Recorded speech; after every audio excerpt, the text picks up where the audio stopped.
Students हम start करेंगे आज मैट्रिक्स। ओके, हम लास्ट लेक्चर में हमने डिटर्मिनेंट्स देखा था और आज हम मैट्रिक्स के बारे में बात करने जा रहे हैं। ठीक, जब मैंने डिटर्मिनेंट स्टार्ट किया था तो वहाँ पर मैंने कुछ चीज़ें पहले ही बता दी थी। मैं एक बार और रिकॉल कर देता हूँ फटाफट। बहुत छोटी छोटी बातें हैं। पहली बात, मैंने आपको बताया था कि मैट्रिक्स जो है बेसिकली एक अरेंजमेंट है। ओके, मैट्रिक्स को हम न्यूमेरिकल एक्सपेंड नहीं कर सकते, यानी मैट्रिक्स की हम कोई न्यूमेरिकल वैल्यू नहीं निकाल सकते। ध्यान रखिए, मैट्रिक्स में सिर्फ हम अरेंजमेंट कर सकते हैं। ओके, अच्छा, मैट्रिक्स में जो एलिमेंट होते हैं वो रियल भी हो सकते हैं और इमेजिनरी भी हो सकते हैं। ओके, मैट्रिक्स में जो एलिमेंट्स हैं वो रियल भी हो सकते हैं और इमेजिनरी भी हो सकते हैं। क्लियर?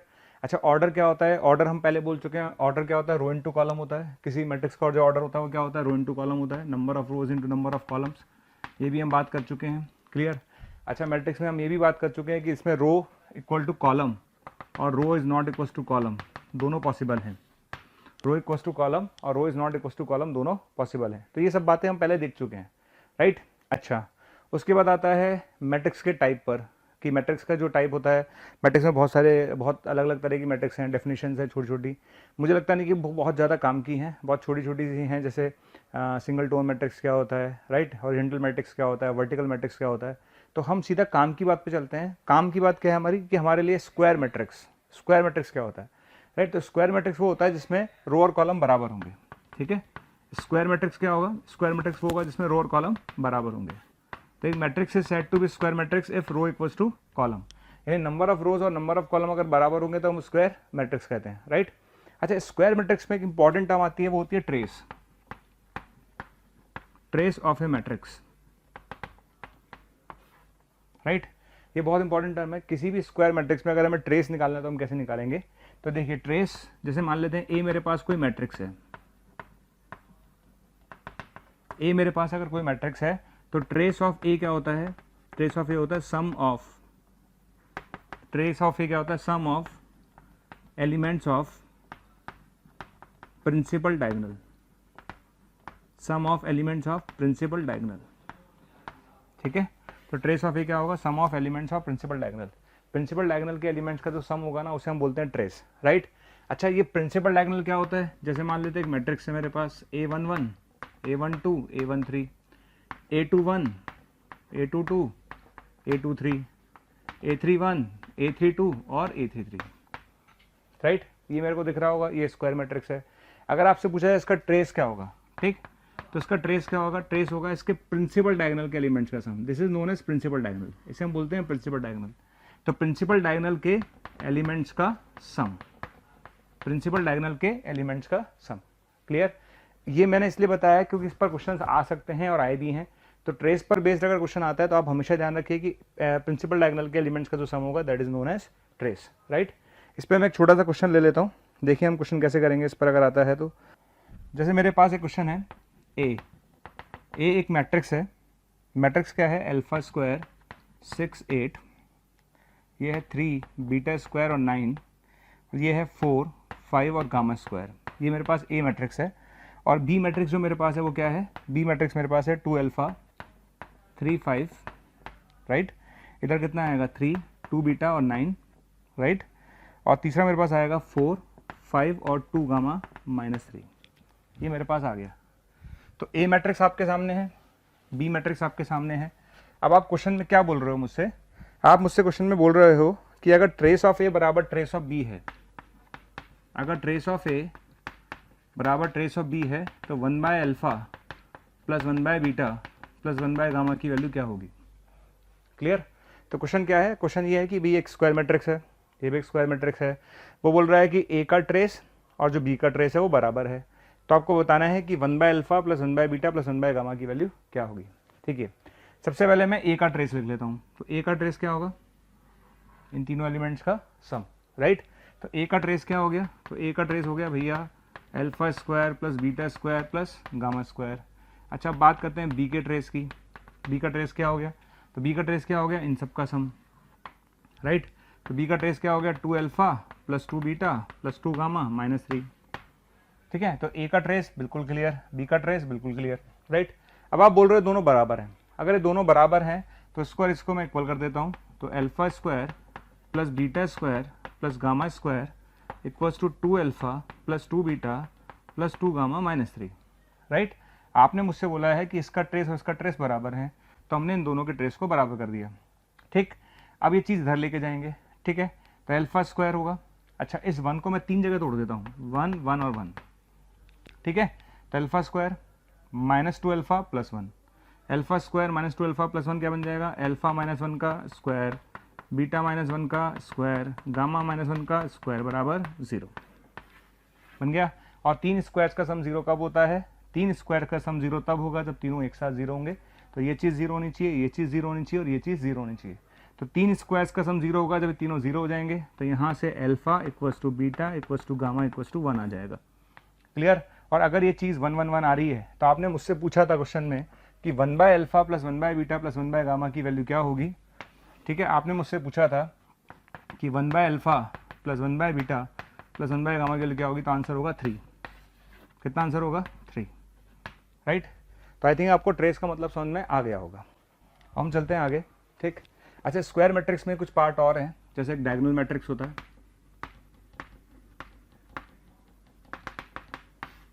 और एक ट्रायंगुलर मैट्रिक्स होता है।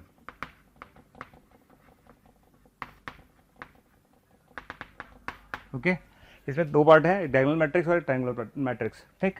डायगोनल मैट्रिक्स की जो मिनिमम रिक्वायरमेंट है, मिनिमम रिक्वायरमेंट ये है डायगोनल मैट्रिक्स की, जैसे अगर ए मेरे पास एक ए आई जे मान लेते हैं 3/3 का है, ठीक है, ये एक मैट्रिक्स है। ध्यान रखना, हम जो बात कर रहे हैं वो स्क्वायर के लिए कर रहे हैं, मतलब डायगोनल मैट्रिक्स भी स्क्वायर मैट्रिक्स है, ट्रायंगुलर मैट्रिक्स भी एक स्क्वायर मैट्रिक्स है, राइट। ओके, डायगोनल मैट्रिक्स की जो मिनिमम कंडीशन वो होती है, वो ये होती है कि ए आई जे इक्वल्स टू 0 होगा जब आई जे के बराबर नहीं है, यानी ए आई जे इक्वल्स टू 0 होगा जब आई जे के बराबर नहीं है। यानी आप इसे ऐसे बोल सकते हैं A1 0 0 0 A2 0 0 0 A3, राइट। इसको शॉर्ट में लिखने का तरीका होता है DIAG A1 A2 A3, clear है। ये डायगोनल मैट्रिक्स है। डायगोनल मैट्रिक्स में प्रिंसिपल डायगोनल को छोड़कर बाकी सबका 0 होना मैंडेटरी है। अब क्वेश्चन ये आता है कि क्या प्रिंसिपल डायगोनल के एलिमेंट्स भी 0 हो सकते हैं, यस हो सकते हैं, पर सारे 0 नहीं होंगे, राइट। तो प्रिंसिपल डायगोनल के 2 एलिमेंट 0 हो सकते हैं, मतलब अगर मैं इसकी बात करूं A1 0 0 0 0 0 0 0 0, तो ये भी एक डायगोनल मैट्रिक्स है, राइट, ये भी एक डायगोनल मैट्रिक्स है, ठीक। तो डायगोनल मैट्रिक्स का मतलब समझ में आ गया। डायगोनल मैट्रिक्स की मिनिमम रिक्वायरमेंट क्या है, डायगोनल मैट्रिक्स की मिनिमम रिक्वायरमेंट है कि ए आई जे 0 होना चाहिए जब आई जे के बराबर नहीं है, यानी A12 A21 A13 A31 A23 A32 हमेशा 0 होने चाहिए, ये मिनिमम रिक्वायरमेंट है, राइट। अगर मैं इसको जनरलाइज करूं n/n के लिए, किसके लिए, n/n के लिए, ठीक। अगर मेरे पास A एक n/n का डायगोनल मैट्रिक्स है, अगर A मेरे पास n/n का एक डायगोनल मैट्रिक्स है, तो कुछ चीज़ें आप याद रखिएगा, ठीक है। हम ड्राइव कर सकते हैं, लेकिन अभी चूंकि क्रैश कोर्स है हमारे पास इतना टाइम नहीं है, तो मैं आपको सब बता देता हूँ। याद रखिएगा कि अगर मेरे पास A एक n/n का डायगोनल मैट्रिक्स है, तो मिनिमम नंबर ऑफ जीरोस होगा n² - n, ठीक है। मिनिमम नंबर ऑफ जीरोस कितना होगा, n² - n। Maximum number of zeros कितना होगा, एक को छोड़कर सारे 0 हो सकते हैं, ठीक। तो मिनिमम नंबर ऑफ जीरोस होगा n² - n, maximum number of zeros होगा n² - 1, और ठीक है, इसमें 2 पार्ट हैं, ये ध्यान रखिएगा, मिनिमम नंबर ऑफ जीरोस और मैक्सिमम नंबर ऑफ जीरोस। अब बात करते हैं हम ट्रायंगुलर मैट्रिक्स की, किसकी, ट्रायंगुलर मैट्रिक्स की। देखिए, ट्रायंगुलर मैट्रिक्स में 2 तरह के ट्रायंगुलर मैट्रिक्स हैं, एक है अपर ट्रायंगुलर और एक है lower triangular, right. Triangular matrix में 2 तरह के ट्रायंगुलर मैट्रिक्स हैं, एक अपर ट्रायंगुलर है और एक लोअर ट्रायंगुलर है। अच्छा, अपर ट्रायंगुलर और लोअर ट्रायंगुलर में फर्क समझ लेते हैं। देखिए, अपर ट्रायंगुलर में क्या होगा, प्रिंसिपल डायगोनल के नीचे वाले 0 होंगे, अपर में प्रिंसिपल डायगोनल के लोअर वाले 0 होंगे, और लोअर में प्रिंसिपल डायगोनल के ऊपर वाले 0 होंगे, राइट। अपर में क्या होगा, मैं समझाता हूँ। देखिए, जैसे ये मेरे पास है ना, तो A1 A2 A3 B1 B2 B3, okay, 0 0 0, clear. Upper triangular में प्रिंसिपल डायगोनल के नीचे वाले 0 होंगे। इसको मैं ऐसे ही बोल सकता हूं कि AIJ 0 होगा, AIJ 0 होगा जब IJ से बड़ा है। अपर ट्रायंगुलर में प्रिंसिपल डायगोनल के नीचे वाले जीरो होंगे, A21, A31, A32, A21, A31, A32, यानी AIJ जीरो होगा जब IJ से बड़ा है। क्लियर। और लोअर ट्रायंगुलर में क्या होगा, लोअर ट्रायंगुलर में प्रिंसिपल डायगोनल के ऊपर वाले जीरो होंगे, अपर में लोअर और लोअर में अपर वाले जीरो होंगे, राइट। तो आप इसको ऐसे याद रखिएगा, A1, A2, A3, B1, B2, B3, 0, 0 और 0। क्लियर। इसमें प्रिंसिपल डायगोनल के ऊपर वाले जीरो होंगे, तो लोअर में प्रिंसिपल डायगोनल के ऊपर वाले, अपर में प्रिंसिपल डायगोनल के नीचे वाले। क्लियर। यहाँ से मैं बोल सकता हूँ कि AIJ जीरो होगा जब I लेस देन J है, AIJ जीरो होगा जब I लेस देन J है, यानी A12, A13 और A23, ठीक है, ये जीरो हो जाएगा। क्लियर। तो ट्रायंगुलर मैट्रिक्स क्लियर है। ट्रायंगुलर मैट्रिक्स भी ध्यान रखिए एक स्क्वायर मैट्रिक्स ही है, राइट। अच्छा, एक छोटा सा पॉइंट और मैं बता देता हूँ आपको, डायगोनल मैट्रिक्स के अंदर हम एक छोटा सा पॉइंट और बता देता हूँ। डायगोनल मैट्रिक्स की फैमिली में दो लोग और होते हैं, एक होता है स्केलर मैट्रिक्स और एक होता है यूनिट मैट्रिक्स। एक होता है स्केलर मैट्रिक्स और एक होता है यूनिट मैट्रिक्स, ठीक। डायगोनल मैट्रिक्स की फैमिली में दो लोग और होते हैं, एक स्केलर होता है, एक यूनिट होता है। स्केलर का मतलब क्या होता है, स्केलर का मतलब ऐसा डायगोनल मैट्रिक्स, ऐसा डायगोनल मैट्रिक्स जिसमें प्रिंसिपल डायगोनल के सारे एलिमेंट सेम हों, ऐसा डायगोनल मैट्रिक्स जिसमें प्रिंसिपल डायगोनल के सारे एलिमेंट सेम हो, ठीक है, ऐसा डायगोनल मैट्रिक्स जिसमें प्रिंसिपल डायगोनल के सारे एलिमेंट सेम हो। और यूनिट मैट्रिक्स का मतलब क्या होता है, ऐसा मैट्रिक्स, ऐसा डायगोनल मैट्रिक्स, ऐसा डायगोनल मैट्रिक्स जिसमें प्रिंसिपल डायगोनल के सारे एलिमेंट वन हो। ये बहुत काम का है भैया, ठीक है। इसको यूनिट मैट्रिक्स बोलते हैं, आइडेंटिटी मैट्रिक्स बोलते हैं, राइट। ऐसा डायगोनल मैट्रिक्स और ऐसा स्केलर मैट्रिक्स जिसमें प्रिंसिपल डायगोनल के सारे एलिमेंट्स वन हो, ठीक।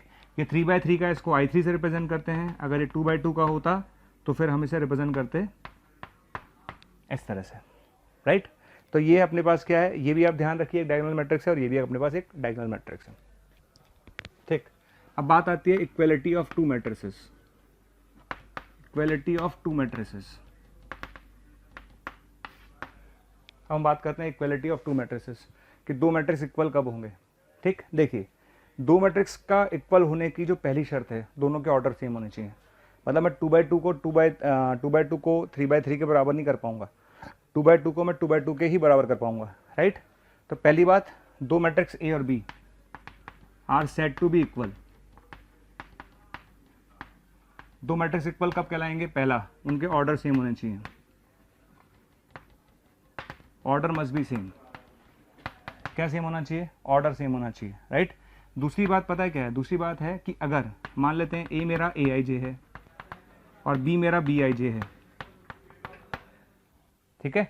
अगर मेरा A अगर AIJ है और B अगर BIJ है सपोज, ठीक है, तो ये कॉरस्पॉन्डिंग एलिमेंट्स बराबर होने चाहिए। कॉरस्पॉन्डिंग एलिमेंट का मतलब AIJ बराबर होना चाहिए BIJ, मतलब A11 किसके बराबर होगा, B11 के, A12 किसके बराबर होगा, B12 के, ठीक है।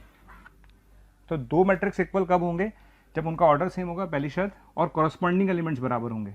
कॉरस्पॉन्डिंग का मतलब A11 के सामने वाला B11, A12 के सामने वाला B12, इस तरह से बराबर होंगे। इसे बोलते हैं हम equality of to matrices, right. इसके अलावा एक आता है सिंगुलर मैट्रिक्स और एक आता है नॉन सिंगुलर मैट्रिक्स।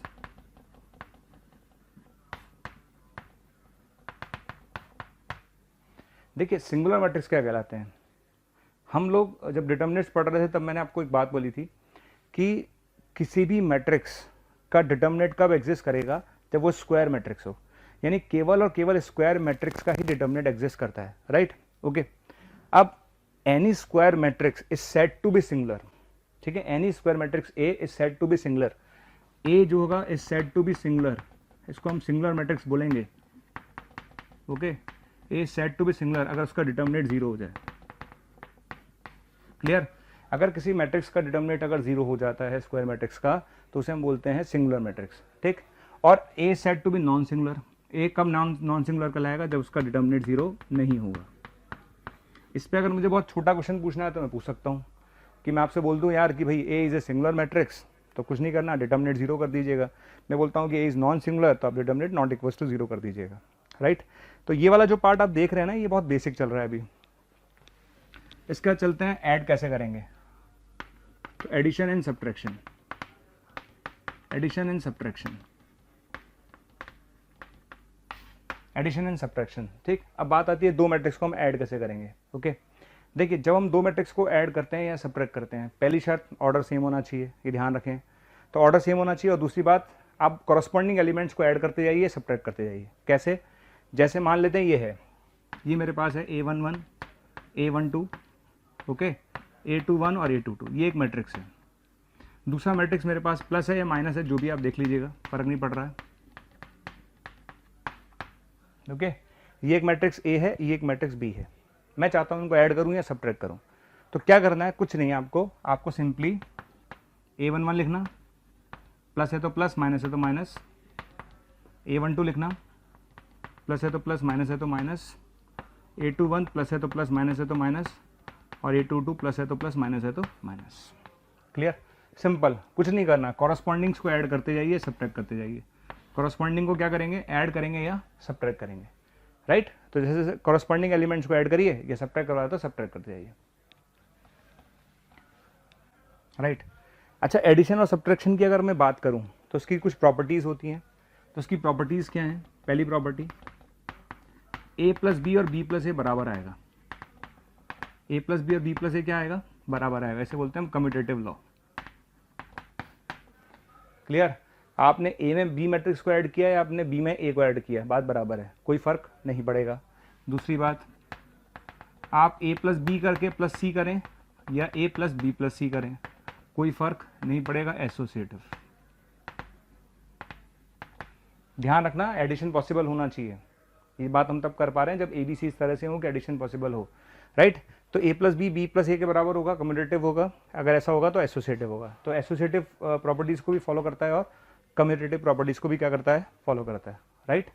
अब इस पर एक छोटा सा हम क्वेश्चन लेते हैं। क्वेश्चन क्या है? एक्स स्क्वायर प्लस एक्स, ये लिखा हुआ है 3 और 2।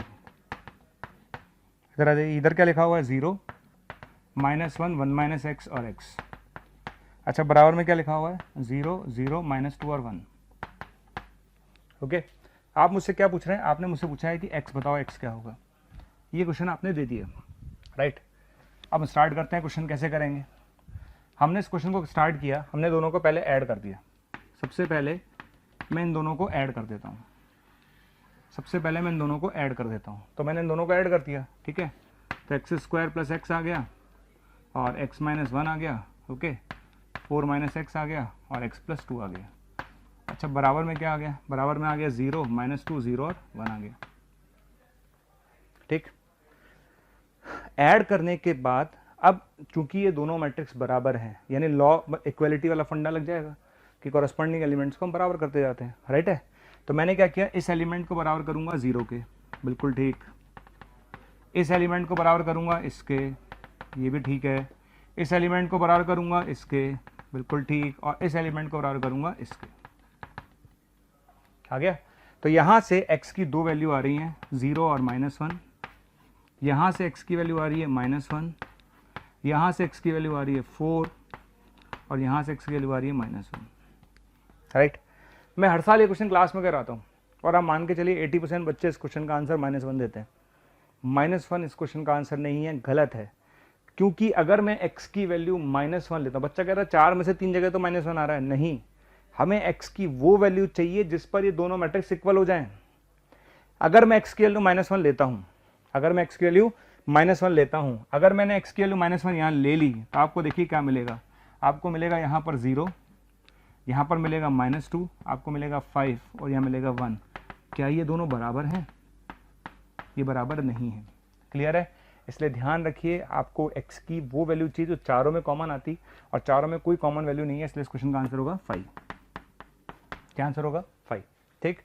तो इस क्वेश्चन का हम आंसर टिक करेंगे 5। अब आती है next point, okay, multiplication of matrix. Multiplication of matrix bye scalar.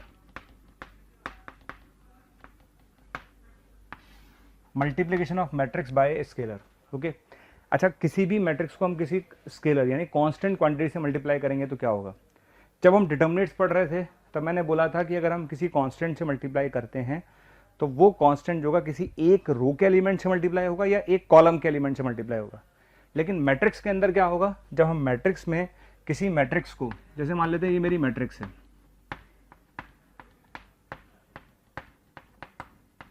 ठीक है, ये मेरी मैट्रिक्स है। अगर किसी मैट्रिक्स को मैं किसी स्केलर यानी कांस्टेंट से मल्टीप्लाई करूं, किसी कांस्टेंट से मल्टीप्लाई करूं, तो वो मल्टीप्लाई सारे से होगा, ठीक है, किसी एक रो से नहीं होगा, हर रो से, हर रो के हर एलिमेंट से मल्टीप्लाई होगा। ये एक मेजर डिफरेंस है मैट्रिक्स और डिटर्मिनेंट में, राइट। किसी भी मैट्रिक्स को अगर हम किसी कांस्टेंट से मल्टीप्लाई करते हैं तो वो पूरे से मल्टीप्लाई होगा, राइट। अच्छा, अब बात आती है, थोड़ी देर पहले मैंने एक स्टेटमेंट दिया था, हमने बोला था कि किसी भी मैट्रिक्स का डिटर्मिनेंट तभी एग्जिस्ट कर सकता है जब वो स्क्वायर मैट्रिक्स हो, ठीक। ये मेरे पास के एक मैट्रिक्स है, तो इसका डिटर्मिनेंट अगर मैं निकालूं, क्या निकालूं, इसका डिटर्मिनेंट अगर मैं निकालूं तो इसका डिटर्मिनेंट आएगा डिटर्मिनेंट के ए, ठीक है। जब मैं इसका डिटर्मिनेंट बना दूंगा, जब मैं इसका डिटर्मिनेंट बना दूंगा तो क्या होगा, के यहाँ से और के यहाँ से कॉमन आ जाएगा, तो के क्यूब बाहर आ जाएगा, अंदर क्या बचेगा, A1 A2 A3 A4 A5 A6 A7 A8 A9, यानी डिटर्मिनेंट ए बचेगा, right. It's a very very important property, बहुत इंपॉर्टेंट है। डिटर्मिनेंट ऑफ के ए बराबर आ रहा है के क्यूब ऑफ डिटर्मिनेंट ए, मतलब इसका मतलब यह है कि अगर ए मेरा n बाय n का मैट्रिक्स है, अगर ए मेरा n बाय n का मैट्रिक्स है, तो डिटर्मिनेंट ऑफ के में से k की पावर n बाहर आ जाएगा। ये मॉड का सिंबल नहीं है, डिटर्मिनेंट का सिंबल है। ये मॉड का सिंबल नहीं है, डिटर्मिनेंट का सिंबल है कि डिटर्मिनेंट ऑफ के बराबर होगा के की power n determinant of A. It's very very important, इसे याद रखिएगा, मैक्सिमम बच्चे इसमें मिस्टेक करते हैं। मैं आपको समझा देता हूँ कैसे। जैसे मान लेते हैं मैंने आपसे बोला कि एक 3x3 का मैट्रिक्स है, बोल दिया, ठीक है। मैंने आपसे बोला कि डिटर्मिनेंट की वैल्यू 4 है, बिल्कुल ठीक है। अब मैंने आपसे पूछा यार डिटर्मिनेंट ऑफ -3a की वैल्यू क्या होगी। अब मान के चलिए मैक्सिमम बच्चे गलत करेंगे, क्वेश्चन बहुत छोटा सा है लेकिन गलती होती है लोगों से। डिटर्मिनेंट ए की अगर वैल्यू 4 है तो डिटर्मिनेंट -3a की वैल्यू क्या होगी, तो आपको बता दूं डिटर्मिनेंट ऑफ -3a, तो k का काम ये कर रहा है, तो बाहर कितना आएगा, -3 का क्यूब बाहर आएगा, ठीक है। डिटर्मिनेंट ऑफ के ए में से k की पावर n 3 है यहाँ पर, तो -3 का क्यूब बाहर आएगा, तो आंसर आएगा -27 into determinant of A. Determinant of A कितना है 4, तो जो भी आंसर आएगा इसका ये आंसर आ जाएगा, ओके। तो इस प्रॉपर्टी का ध्यान रखिएगा, मैंने स्टार लगाया है, बहुत सारे डेरिवेशंस में इसकी जरूरत पड़ती है। तो डिटर्मिनेंट ऑफ के इक्वल्स टू के की पावर एन डिटर्मिनेंट ऑफ ए, इस प्रॉपर्टी को याद रखिएगा। हम चलते हैं प्रोडक्ट ऑफ मैट्रिसेस पर।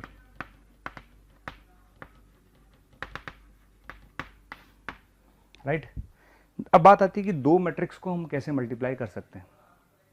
जब हम डिटर्मिनेंट्स पढ़ रहे थे तो हमने बोला था कि ऑर्डर सेम होना चाहिए, है ना, लेकिन यहाँ पर ऐसा नहीं है। यहाँ पर अगर मुझे दो मैट्रिक्स को मल्टीप्लाई करना है तो कैसे करेंगे, ठीक।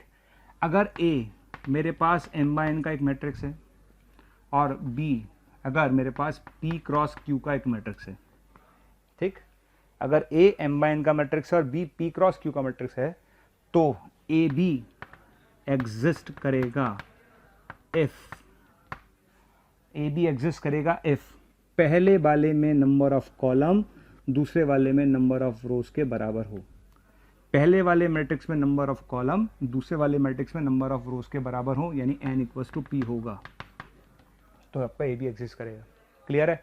मैट्रिक्स में एक सबसे बड़ी बात ध्यान रखिए, ज़रूर नहीं है कि ए बी एग्जिस्ट करे, ज़रूर नहीं है कि बी एग्जिस्ट करे, ज़रूर नहीं है कि दोनों एग्जिस्ट करें, ज़रूर नहीं है कि दोनों एग्जिस्ट, कुछ भी हो सकता है ए बी भी एग्जिस्ट कर जाए, हो सकता है बी ए भी एग्जिस्ट कर जाए, हो सकता है दोनों एग्जिस्ट ना करें, हो सकता है कोई एक एग्जिस्ट कर जाए, कोई कंडीशन पूरी होनी चाहिए।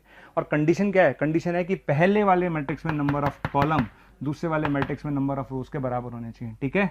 तो कंडीशन क्या हो गई, number of column in first matrix equals to number of rows in second matrix. अगर ये कंडीशन पूरी होती है तो हम मल्टीप्लाई कर पाएंगे, अदरवाइज नहीं कर पाएंगे। क्लियर।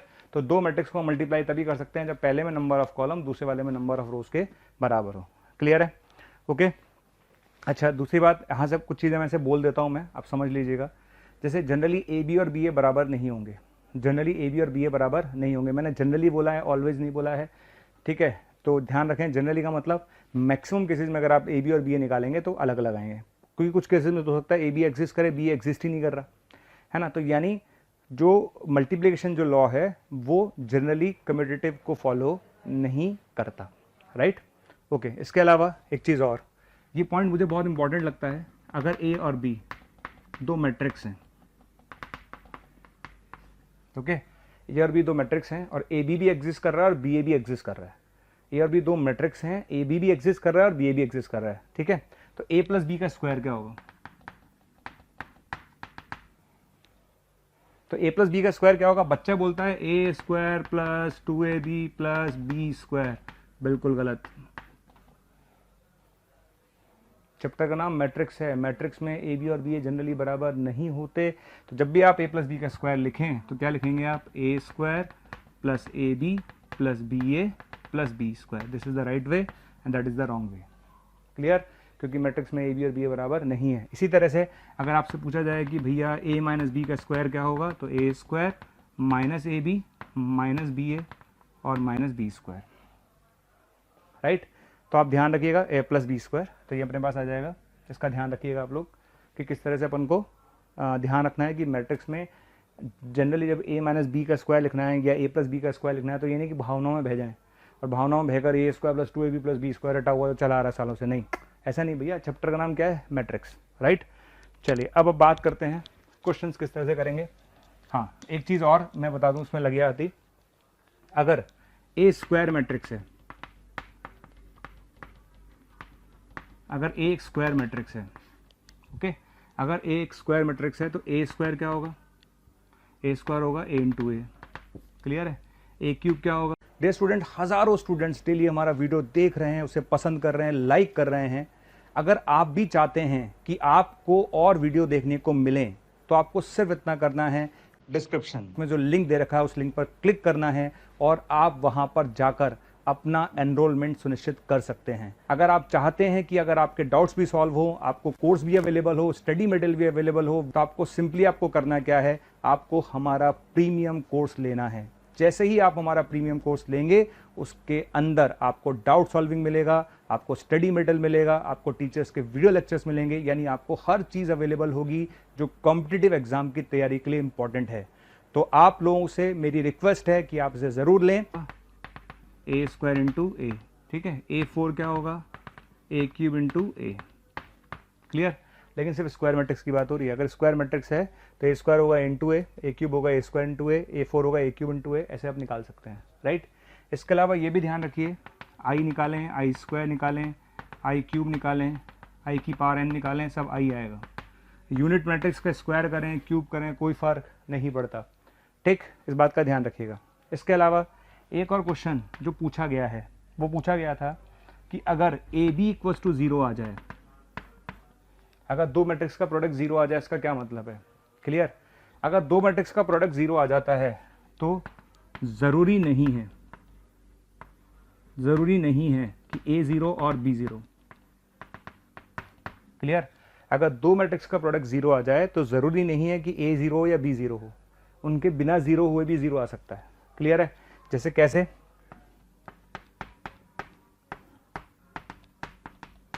ये मैंने ए मैट्रिक्स लिया है और ये मैंने बी मैट्रिक्स लिया है, राइट। इनमें से कोई भी नल मैट्रिक्स नहीं है, ना तो ए नल मैट्रिक्स है ना बी नल मैट्रिक्स है। क्लियर है? ना तो ये नल मैट्रिक्स है ना ही ये बी नल मैट्रिक्स है। लेकिन जब मैं मल्टीप्लाई करूंगा, इसको और इससे मल्टीप्लाई करूंगा तो 0 फिर 0 0 0, ये एक नल मैट्रिक्स आ रहा है। क्लियर है? इसका मतलब है कि अगर ए बी बराबर 0 है तो ज़रूरी नहीं है कि ए 0 हो या बी 0 हो, बिना उनके 0 हुए भी 0 आ सकता है, राइट। अब इस पर हम कुछ क्वेश्चंस लेते हैं, ठीक है। आप क्वेश्चंस को समझिएगा ढंग से कि क्वेश्चंस किस तरह से सॉल्व करने हैं। अच्छा हाँ, ये ध्यान रखिएगा कि जो मल्टीप्लिकेशन ऑफ मैट्रिसेस है, मल्टीप्लिकेशन जो हम करते हैं मैट्रिसेस का, मल्टीप्लिकेशन ऑफ मैट्रिक्स जो हम करते हैं वो करते हैं बाय रो इनटू कॉलम, वो करते हैं रो इनटू कॉलम। अच्छा, रो इनटू कॉलम कैसे करते हैं ये ऑलरेडी मैं डिटर्मिनेंट्स में सिखा चुका हूँ कि किस तरह से हम रो को कॉलम से मल्टीप्लाई करेंगे, वो हम ऑलरेडी सीख चुके हैं, ठीक। इस पर हम एक क्वेश्चन ले लेते हैं फिर भी। देखिए पहला क्वेश्चन 1x2, ये मेरे पास आ रहा है 231 042, यह आएगा 032, और ये मेरे पास आएगा x1 और -1 इक्वल्स टू 0। 0 का मतलब 0 मैट्रिक्स है यहाँ पर, ठीक है। तो आपको बताना है x क्या होगा। बेसिकली 0 नहीं है, 0 मैट्रिक्स है, तो आपको बताना है x क्या होगा, ठीक। देखिए सबसे पहले मैं चेक करूँगा कि भाई पॉसिबल है कि नहीं है। तो ये मैट्रिक्स जो है आप देख रहे हैं ये 1/3 का ऑर्डर की है। ये मैट्रिक्स जो आप देख रहे हैं 1/3 ऑर्डर की है, और ये जो मैट्रिक्स आप देख रहे हैं वो 3/3 ऑर्डर की है, ठीक। तो ये मैट्रिक्स 1/3 ऑर्डर की है, ये मैट्रिक्स 3/3 ऑर्डर की है, तो इसका मतलब ये संभव है। ओके, जब संभव है तो मैं मल्टीप्लाई करूंगा। कैसे करूंगा? Row into column, row into column, first row first column. First row first column देगा 2 + 0 + 0 2 आएगा, ठीक है, समझ में आ गया। First row first column. अब आ जाइए first row second column. First row second column करूंगा तो 3 + 4x + 6, ये आ गया 9 + 4x। First row second column. अब आते हैं फर्स्ट रो थर्ड कॉलम पे। First row third column, first row third column करेंगे तो आएगा 1 + 2x + 4 यानी 5 + 2x, और ये आ गया x1 - 1 = 0। क्लियर? ये करने के बाद अभी क्वेश्चन खत्म नहीं हुआ है, मैं वापस चेक करूंगा कि भैया पॉसिबल है कि नहीं है। तो देखिए इस मैट्रिक्स का जो ऑर्डर आप देख रहे हैं ना, इस मैट्रिक्स का जो ऑर्डर है वो है 1/3 का, और इस मैट्रिक्स का ऑर्डर है 3/1 का, यानी पॉसिबल है, यानी इसको मैं मल्टीप्लाई कर सकता हूँ, ठीक है। तो एक ही रो है और एक ही कॉलम है, एक ही रो और एक ही कॉलम है, तो मल्टीप्लाई करेंगे कितना आएगा? 2x आएगा, प्लस 9 + 4x आएगा, -5 - 2x आएगा, बराबर में 0 आ जाएगा। 0 का मतलब 0 मैट्रिक्स, ठीक। ये कैंसिल हो गया, तो 4x + 4 = 0, यानी x की वैल्यू कितनी आएगी? -1। क्लियर है?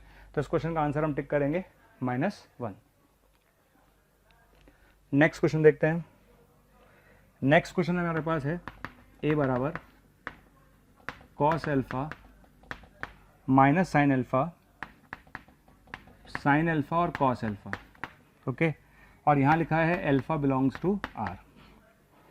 उसने बोला है कि अगर a की पावर 32 0 - 1 1 0 के बराबर है तो अल्फा क्या होगा? ओके, ऑप्शन दिए गए थे 0, π/16, π/64 और π/32। ये 4 ऑप्शंस आपने दिए हैं।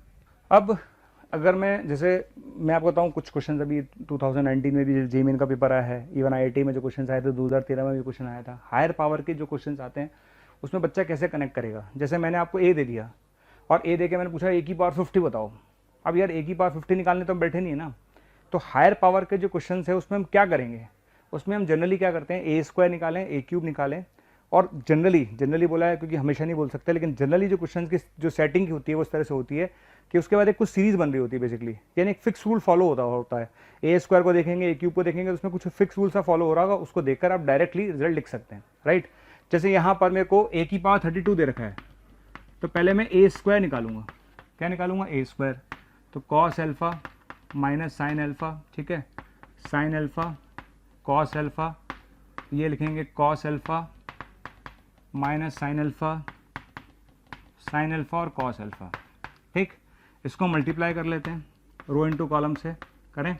इसको जब मल्टीप्लाई करेंगे तो cos 2α आएगा, बिल्कुल ठीक है।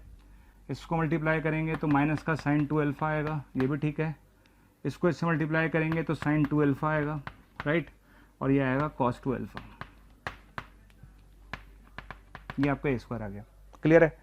अब जैसे मैंने a को देखा ना, तो a को देख के मुझे समझ में आया कि यार a में सारे एंगल अल्फा थे। फिर मैंने a² निकाला। जब मैंने a² निकाला तो a² निकालने के बाद मैंने देखा यार सारे एंगल 2α हो गए। आप इसी तरह से a³ निकाल के देखिएगा। a³ जब आप निकालेंगे तो सारे एंगल 3α हो जाएंगे, ठीक है।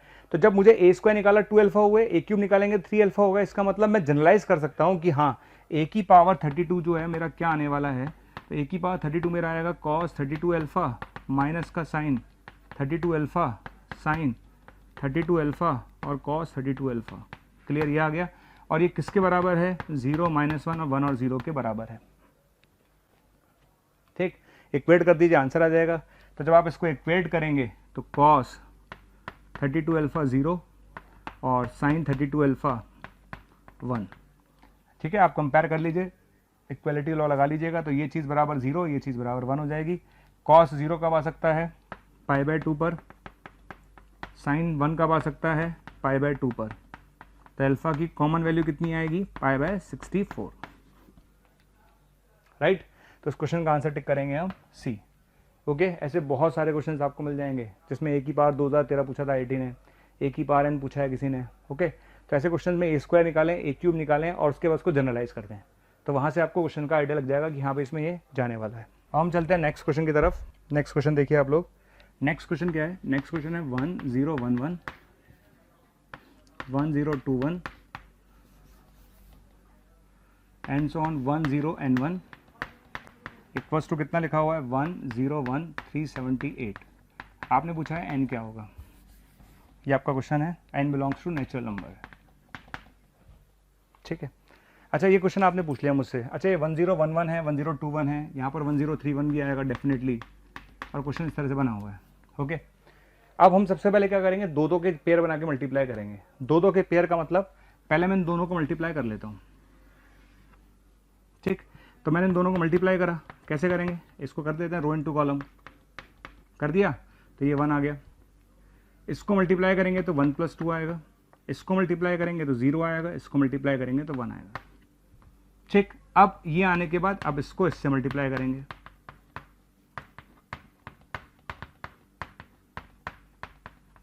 ठीक है। आपने क्या किया, शुरू में इन दोनों को मल्टीप्लाई कर लीजिए, कोई भी बच्चा मल्टीप्लाई कर सकता है, मुझे लगता नहीं कि जो बच्चे तैयारी कर रहे हैं उनको कोई दिक्कत आएगी, आ जाएगा।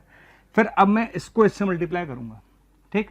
तो जब मैं इसको इससे मल्टीप्लाई करूंगा तो क्या होगा 1, इसको इससे मल्टीप्लाई करूंगा तो ये आएगा 1 + 2 + 3 0 और 1, 100% यही आएगा, आप करके देख लीजिएगा, ठीक। अब अगर मुझे भगवान ने दिमाग दिया है ना, तो इतना तो मेरी बुद्धि में आ गया होगा कि भैया जब मैंने इन दोनों को मल्टीप्लाई करा तो 1 + 2 आया, फिर जब मैंने इन तीनों को मल्टीप्लाई करा तो 1 + 2 + 3 आया, अगर मैं इन सबको मल्टीप्लाई कर दूंगा तो क्या होगा, तो भैया ये चीज़ बदल ही नहीं रही ना, ये चीज़ तो सेम ही चल रही है, क्लियर। तो जब मैं इनको मल्टीप्लाई करूंगा तो ये चीज़ तो सेम ही रहेगी, 1 + 2 + 3, अब क्या आ जाएगा 1 + 2 + 3 + n, क्लियर। और ये किसके बराबर है 101378 के बराबर है, क्लियर है। अब आप इक्वलिटी का लॉ लगा लीजिए, जब आप इक्वलिटी लगाएंगे तो ये चीज़ बराबर है 378 के और ये चीज़ बराबर है 378 के, यानी मैं बोल सकता हूँ कि n × n + 1/2 बराबर आएगा 378। इसको सॉल्व करेंगे तो n का आंसर आएगा 27। कितना आंसर आएगा 27। तो जेईई मेन में पूछा हुआ क्वेश्चन है, क्वेश्चन अच्छा है पर लॉजिक वही है, पहले 2 को मल्टीप्लाई करा, फिर 2 से तीसरे को मल्टीप्लाई करा, तो समझ में आ गया हो क्या रहा है, ये चीज़ फिक्स हो रही है और ये चीज़ ++ होती जा रही है, तो उसके हिसाब से आपने आंसर लिख दिया। तो आंसर कितना आएगा इसका 27। नेक्स्ट क्वेश्चन पे चलते हैं। नेक्स्ट क्वेश्चन हमारे पास है, ये क्वेश्चन मुझे पर्सनली बहुत पसंद है, बढ़िया क्वेश्चन है, मतलब है ना, क्वेश्चन अच्छा है। 2 क्वेश्चन है, दोनों ही अच्छे हैं, ये वाला भी अच्छा है जो मैं ले रहा हूँ और उसके बाद जो दूसरा लूँगा वो भी अच्छा है। Let A be a matrix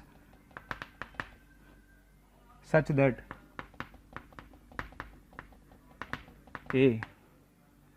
A1023 is a scalar matrix.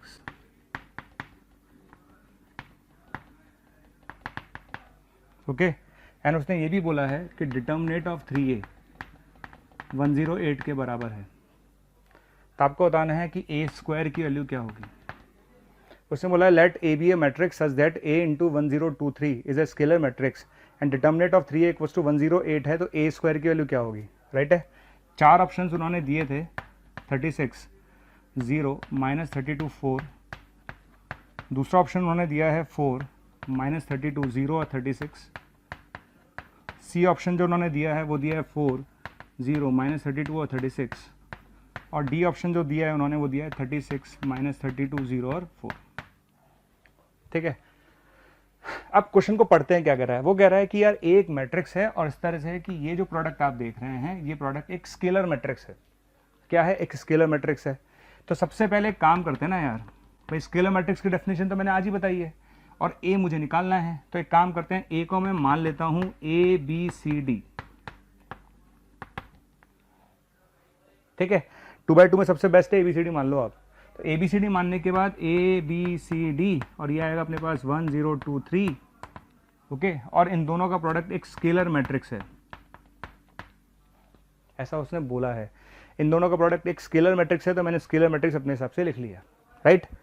अब हमारे पास अननोन क्या है, हमारे पास लैम्डा अननोन है, हमारे पास ABCD अननोन है, तो हमें दोनों निकालने हैं बेसिकली। तो हम स्टार्ट करते हैं। हमने मल्टीप्लाई किया, जब हम मल्टीप्लाई करेंगे तो क्या आएगा, A आएगा, 2A + 3B आएगा, ये C आएगा और 2C + 3D आएगा। ये किसके बराबर है, लैम्डा 0 0 लैम्डा के। ओके आप इसको कंपेयर करिए, तो A किसके बराबर हुआ, लैम्डा के, 2A + 3B किसके बराबर हुआ, 0 के, C किसके बराबर हुआ, 0 के, और 2C + 3D किसके बराबर हुआ, लैम्डा के, राइट। भाई आप इन दोनों को मल्टीप्लाई कर ही सकते हो, आराम से कर लोगे, सारे बच्चे कर लेंगे। इसको मल्टीप्लाई करेंगे, ये आ जाएगा। मल्टीप्लाई करने के बाद इसको कंपेयर करेंगे, बिल्कुल कंपेयर करेंगे, ये आ जाएगा। ओके अच्छा, अगर A लैम्डा है, A क्या है, अगर A लैम्डा है तो यहाँ से मैं B लिख सकता हूँ -2 λ/3, C ऑलरेडी 0 है, ओके और अगर C 0 है तो D आ गया λ/3, आ गया। अब लैम्डा कैसे निकलेगा, क्वेश्चन तो ये कि भाई हम आगे लैम्डा जब तक नहीं आएगा मैं कैसे ABCD निकालूंगा। तो उसने क्वेश्चन में एक चीज़ और दे रखी है, उसने दे रखा है कि डिटर्मिनेट ऑफ 3 108 के बराबर है, डिटर्मिनेट ऑफ 3 है। अब मेरी जो प्रॉपर्टी जो मैं तेरे से चिल्ला चिल्ला के बोल रहा हूँ, भैया ध्यान दो ध्यान दो ध्यान दो, कि डिटर्मिनेट ऑफ 3A अगर 108 है तो बाहर 3 नहीं आएगा, A 2/2 का मैट्रिक्स है, और अगर A 2/2 का मैट्रिक्स है तो डिटर्मिनेट 3A में से 3 का स्क्वायर बाहर आएगा। क्या बाहर आएगा, 3 का स्क्वायर बाहर आएगा, यानी डिटर्मिनेट A की जो वैल्यू आएगी वो 12 आ जाएगी। एक मेजर मिस्टेक तो बच्चा यही कर जाता है, बच्चों की आदत होती है डिटर्मिनेट ऑफ 3A 3 बाहर ले ले, ना भैया डिटर्मिनेट ऑफ 3A में 3 बाहर नहीं आएगा, 3 का स्क्वायर बाहर आएगा।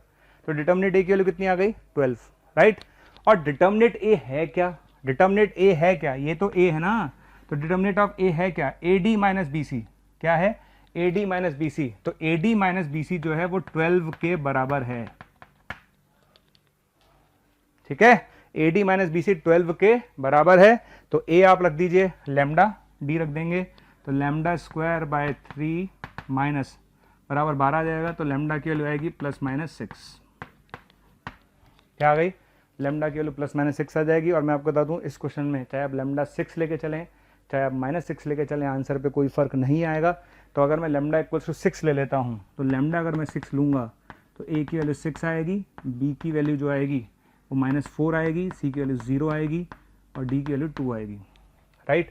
यानी मुझे मेरा मैट्रिक्स A मिल चुका है, मुझे मेरा मैट्रिक्स A मिल चुका है, और मेरा मैट्रिक्स हो गया A हो गया 6 -4 0 और 2, क्लियर।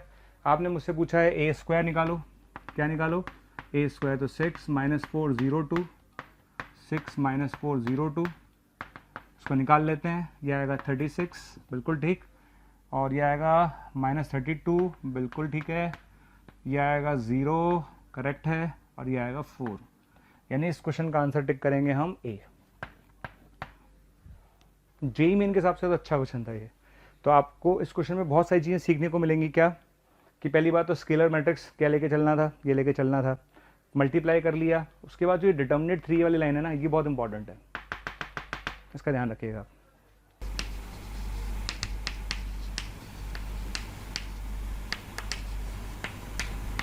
हम किसकी बात करते हैं, मैट्रिक्स पॉलिनोमियल की, ठीक है।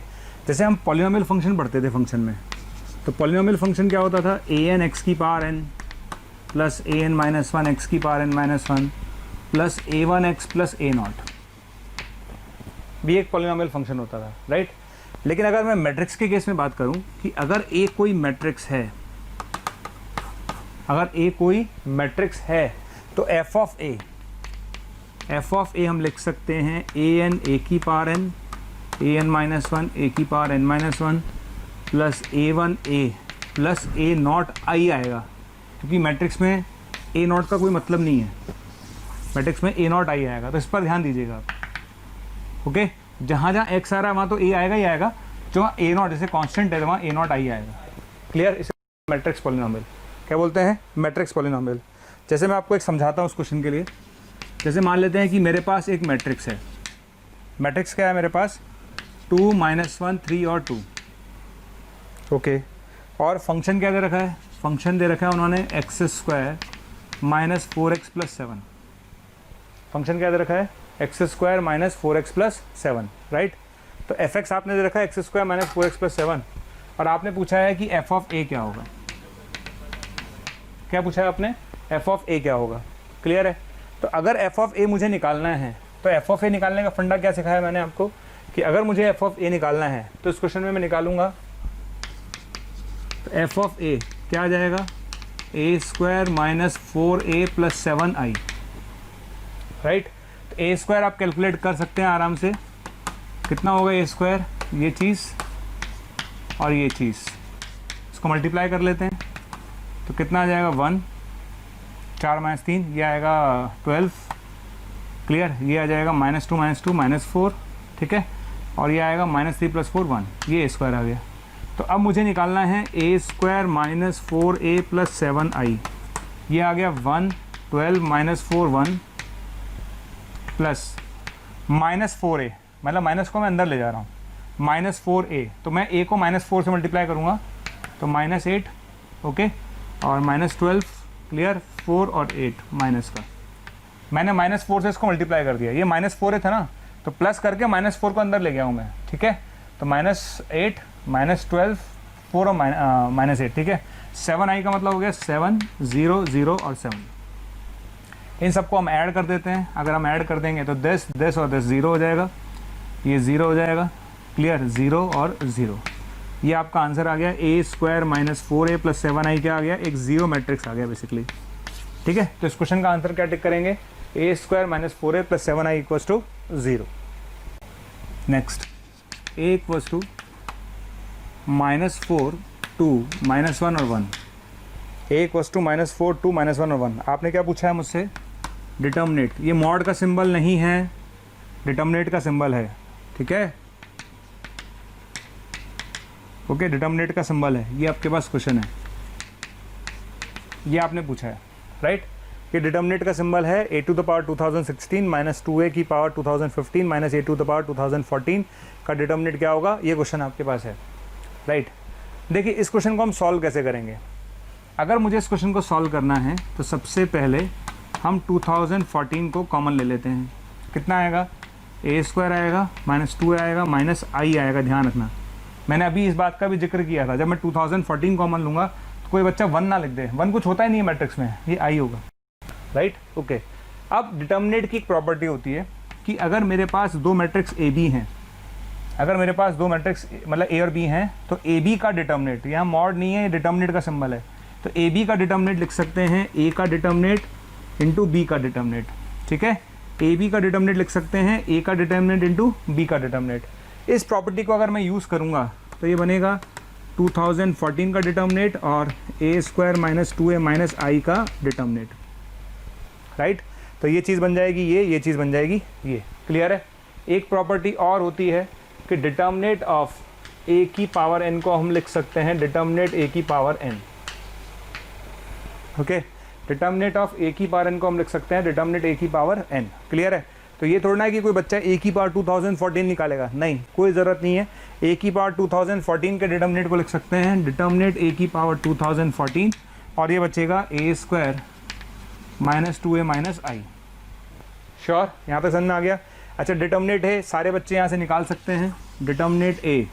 अगर मैं इसका डिटर्मिनेट निकालूंगा तो इसका डिटर्मिनेट आएगा -4 + 2, -4 + 2 कितना आ जाएगा, -4 + 2 हो गया -2 की पावर 2014, ओके। एक बार मैं क्वेश्चन चेक कर लेता हूँ, ये 3 है, यहाँ क्वेश्चन में 3 था, राइट। तो अगर मैं इसका डिटर्मिनेट निकालूंगा तो इसका डिटर्मिनेट आएगा 1, कितना आएगा, डिटर्मिनेट 1 आ जाएगा, राइट। तो ये चीज़ 1 हो जाएगी, ओके। अगर आप इसका डिटर्मिनेट निकालेंगे, इसका डिटर्मिनेट 1 आ जाएगा तो ये चीज़ 1 हो जाएगी। अब बस मुझे क्या कैलकुलेट करना है, मुझे ये कैलकुलेट करना है A square minus 2a minus I, right है। तो ए स्क्वायर निकाल लेते हैं, कितना आएगा इसका ए स्क्वायर, इसका ए स्क्वायर आ जाएगा -4 3 -1 1 -4 3 -1 और 1, कितना आ गया ये आ जाएगा 16 - 3 13 आएगा, ये आएगा 3 आएगा, क्लियर है। ये माइनस का 12 + 3 माइनस का 9 आएगा और ये माइनस का 2 आएगा, आ गया। आप मुझसे बोल रहे हो ए स्क्वायर माइनस 2a माइनस आई का डिटर्मिनेट, तो ये आ गया determinate 13 3 minus 9 minus 2 minus 2a 2a का मतलब हो गया माइनस 8 माइनस 2 6 और 2, ओके, और माइनस आई 1001 का डिटर्मिनेट, ठीक है। तो यहाँ से मैं अगर कैलकुलेट करूँ 13 प्लस 8 21, 21 माइनस 1 20, ओके, इधर कितना आएगा 3 और 2 5, 5 माइनस 0 5 आ गया, क्लियर है। ये आएगा माइनस 15, बिल्कुल ठीक, और ये आ जाएगा माइनस 4 माइनस 1 माइनस 5, ओके। तो इसका आंसर आएगा माइनस 25। कितना आंसर आएगा? माइनस 25। तो इस क्वेश्चन का आंसर टिक करेंगे माइनस 25। अब हम चलते हैं ट्रांसपोज ऑफ ए मैट्रिक्स पर। Transpose of a matrix, clear. हम किसकी बात कर रहे हैं? हम बात कर रहे हैं ट्रांसपोज ऑफ ए मैट्रिक्स, ठीक। देखिए किसी भी मैट्रिक्स को, जैसे ए कोई अगर मैट्रिक्स है, ए अगर कोई मैट्रिक्स है तो उसका जो ट्रांसपोज है ना, या तो हम ए के ऊपर टी लगा के या ए के ऊपर प्राइम लगा के रिप्रेजेंट करते हैं, ठीक है। अगर ए कोई मैट्रिक्स है तो ए के ऊपर टी लगा के या ए के ऊपर प्राइम लगा के उसके ट्रांसपोज को रिप्रेजेंट करते हैं, ठीक है। तो इसको रिप्रेजेंट करने का तरीका ये है। अब ट्रांसपोज होता क्या है? ट्रांसपोज ये होता है कि अगर ए अगर m क्रॉस n का मैट्रिक्स है, अगर ए m क्रॉस n का मैट्रिक्स है तो उसका ट्रांसपोज n क्रॉस m का होगा, यानी रो को कॉलम से बदलने पर या कॉलम को रो बदलने पर जो मैट्रिक्स मिलेगा that is known as transpose of given matrix, clear. किसी भी मैट्रिक्स में रो को कॉलम से या कॉलम को रो से बदलने पे जो मैट्रिक्स मिलता है उसे हम बोलते हैं transpose of a matrix, clear है। तो आई थिंक आपको समझ में आ गया होगा। जैसे मैं आपको समझा दूँ, अगर मेरे पास ये ए B1 C1 A2 B2 C2 और A3 B3 C3 अगर एक मैट्रिक्स है तो उसका ट्रांसपोज क्या होगा? तो first row becomes first column, बिल्कुल ठीक, second row becomes second column और third row becomes third column. First row becomes first column, second row becomes second column, third row becomes third column. इसे बोलते हैं हम transpose of a matrix, clear, ठीक। अब देखिए ट्रांसपोज पे questions आए हैं, बहुत क्वेश्चंस आए हैं, तो आपको ये जानना ज़रूरी है भाई इसकी प्रॉपर्टीज़ क्या हैं, क्योंकि इसका सबसे इंपॉर्टेंट पार्ट है इसकी प्रॉपर्टीज़। तो देखिए प्रॉपर्टीज़ क्या क्या हैं। पहली प्रॉपर्टी है कि ट्रांसपोज का अगर आप दोबारा ट्रांसपोज ले लेंगे तो वही आ जाएगा। ट्रांसपोज का अगर आप दोबारा ट्रांसपोज लेंगे तो वही आ जाएगा। दूसरी बात, अगर ए और बी मेरे पास दो मैट्रिक्स हैं,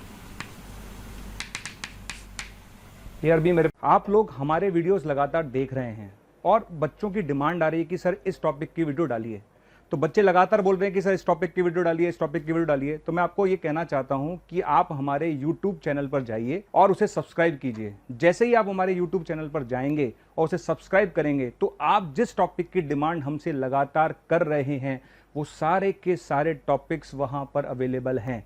तो आपको सिर्फ इतना करना है कि मोशन के यूट्यूब चैनल पर जाना है, उसे सब्सक्राइब करना है, और जैसे ही आप सब्सक्राइब करेंगे वहां पर आपकी डिमांड का हर टॉपिक अवेलेबल है और उसको जाकर आप वहां पर देख सकते हैं। बस अगर दो मैट्रिक्स हैं तो a प्लस माइनस बी का ट्रांसपोज, ये ध्यान रखना, हम जो भी बात करते हैं ना, जैसे a प्लस माइनस बी की मैं बात कर रहा हूं तो a plus minus be exist करना चाहिए, ऑब्वियस सी बात है, ठीक है। तो a प्लस माइनस बी का ट्रांसपोज क्या होगा? सीधा चलना है आपको, बिल्कुल सीधा। a ट्रांसपोज, प्लस है तो प्लस, बी माइनस है तो माइनस, बी ट्रांसपोज, प्लस है तो प्लस, माइनस है तो माइनस, ठीक है।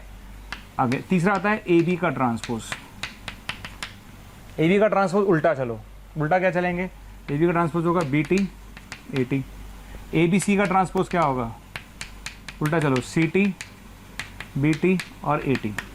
बहुत इंपॉर्टेंट प्रॉपर्टी है, इन पर मैं क्वेश्चन लूंगा, क्लियर है कि a प्लस माइनस बी का ट्रांसपोज क्या होगा? a transpose plus minus B transpose, A B उल्टा चलो, ए बी सी उल्टा चलो, क्लियर। चौथी बात, अगर आपके पास कोई स्केलर है k, कोई कांस्टेंट है k, आपने उसको a से मल्टीप्लाई कर दिया, तो किसी कांस्टेंट को मल्टीप्लाई करने का अगर मैं ट्रांसपोज लूंगा तो उससे कोई फर्क नहीं पड़ता k इंटू ए ट्रांसपोज, मतलब k के होने से हमें कोई फर्क नहीं पड़ रहा, कोई फर्क नहीं पड़ेगा, सेम ही है। पांचवी बात, अगर आप ए का डिटर्मिनेट निकालें या ए ट्रांसपोज का डिटर्मिनेट निकालें, ये सेम आएगा। ये बात आपको पहले बताई जा चुकी है कि डिटर्मिनेट के अंदर रो को कॉलम से और कॉलम को रो से बदलने पर कोई फ़र्क नहीं पड़ता।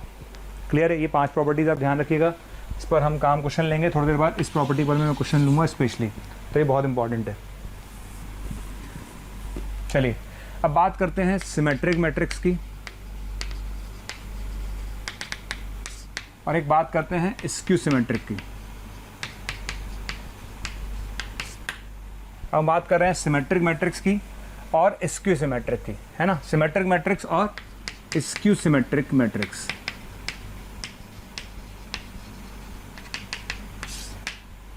देखिए सिमेट्रिक मैट्रिक्स क्या होता है, अगर किसी मैट्रिक्स का ट्रांसपोज लेने के बाद कोई फर्क नहीं पड़ता, मतलब सेम ही मैट्रिक्स आ जाए, यानी हम ये बोल सकते हैं कि A is said to be symmetric, A is said to be symmetric, A is said to be symmetric. A symmetric कब होगा?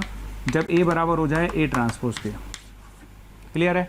किसी भी मैट्रिक्स का ट्रांसपोज लेने पे अगर वही आ जाता है तो उसे हम बोलते हैं सिमेट्रिक। आप इसे ऐसे ही बोल सकते हैं AIJ बराबर क्या होना चाहिए? AJI। क्लियर है? तो किसी भी मैट्रिक्स का ट्रांसपोज लेने पर अगर वही मैट्रिक्स आ जाता है तो उसे हम बोलते हैं सिमेट्रिक मैट्रिक्स। क्या बोलते हैं? Symmetric. A equals to A transpose. Clear है? अच्छा, एग्जाम्पल, बहुत सारे एग्जाम्पल हैं। जैसे मैं एग्जाम्पल ले लेता हूँ ABC, यहाँ ले लेता हूँ HH, GG और FF। अगर आप इसका ट्रांसपोज लेंगे तो सेम ही आएगा। आप इसका ट्रांसपोज लेके देख लीजिएगा, सेम ही आएगा। तो किसी भी मैट्रिक्स का ट्रांसपोज लेने पे अगर सेम आता है तो सिमेट्रिक बोलते हैं। ओके, अब बात करते हैं स्क्यू सिमेट्रिक की। किसकी बात करेंगे? स्क्यू सिमेट्रिक की। स्क्यू सिमेट्रिक का मतलब क्या होता है? अगर A is said to be skew symmetric, A is said to be skew symmetric, अगर A बराबर आता है -A ट्रांसपोज के। ओके, अगर किसी मैट्रिक्स का ट्रांसपोज लेने पे माइनस का फर्क आ जाता है तो उसे हम बोलते हैं स्क्यू सिमेट्रिक। तो अगर A बराबर -A ट्रांसपोज है तो that is known as skew symmetric, अगर A बराबर A ट्रांसपोज है तो that is known as symmetric. ठीक है? अच्छा, इसको ऐसे ही बोल सकते हैं AIJ equals to AJI, AIJ equals to -AJI, AIJ equals to -AJI। Okay, AIJ equals to -AJI। और अगर यहाँ पर मैं J बराबर I पुट कर दूँ, अगर मैं यहाँ पर J बराबर I पुट कर दूँ तो ये बन जाएगा AII बराबर -AII, यानी AII बराबर 0।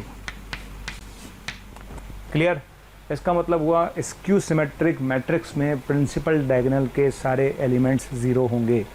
स्क्यू सिमेट्रिक मैट्रिक्स में प्रिंसिपल डायगोनल के सारे एलिमेंट्स 0 होंगे। क्लियर है? स्क्यू सिमेट्रिक में प्रिंसिपल डायगोनल के सारे एलिमेंट्स क्या होंगे? 0 होंगे। यानी अगर मैं आपके सामने एक स्क्यू सिमेट्रिक लिखूँ तो कैसे लिखेंगे?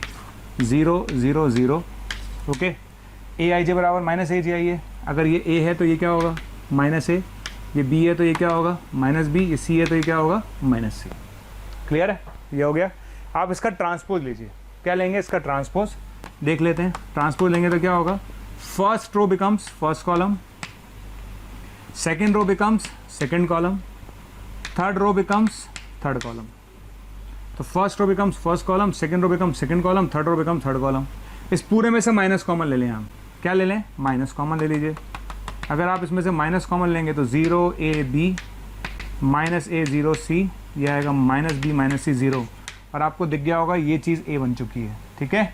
यानी A ट्रांसपोज किसके बराबर आ गया? -A के, यानी ये स्क्यू सिमेट्रिक है। कैसा है? स्क्यू सिमेट्रिक है। क्लियर? तो ध्यान रखिए, स्क्यू सिमेट्रिक मैट्रिक्स में प्रिंसिपल डायगोनल के सारे एलिमेंट 0 होंगे।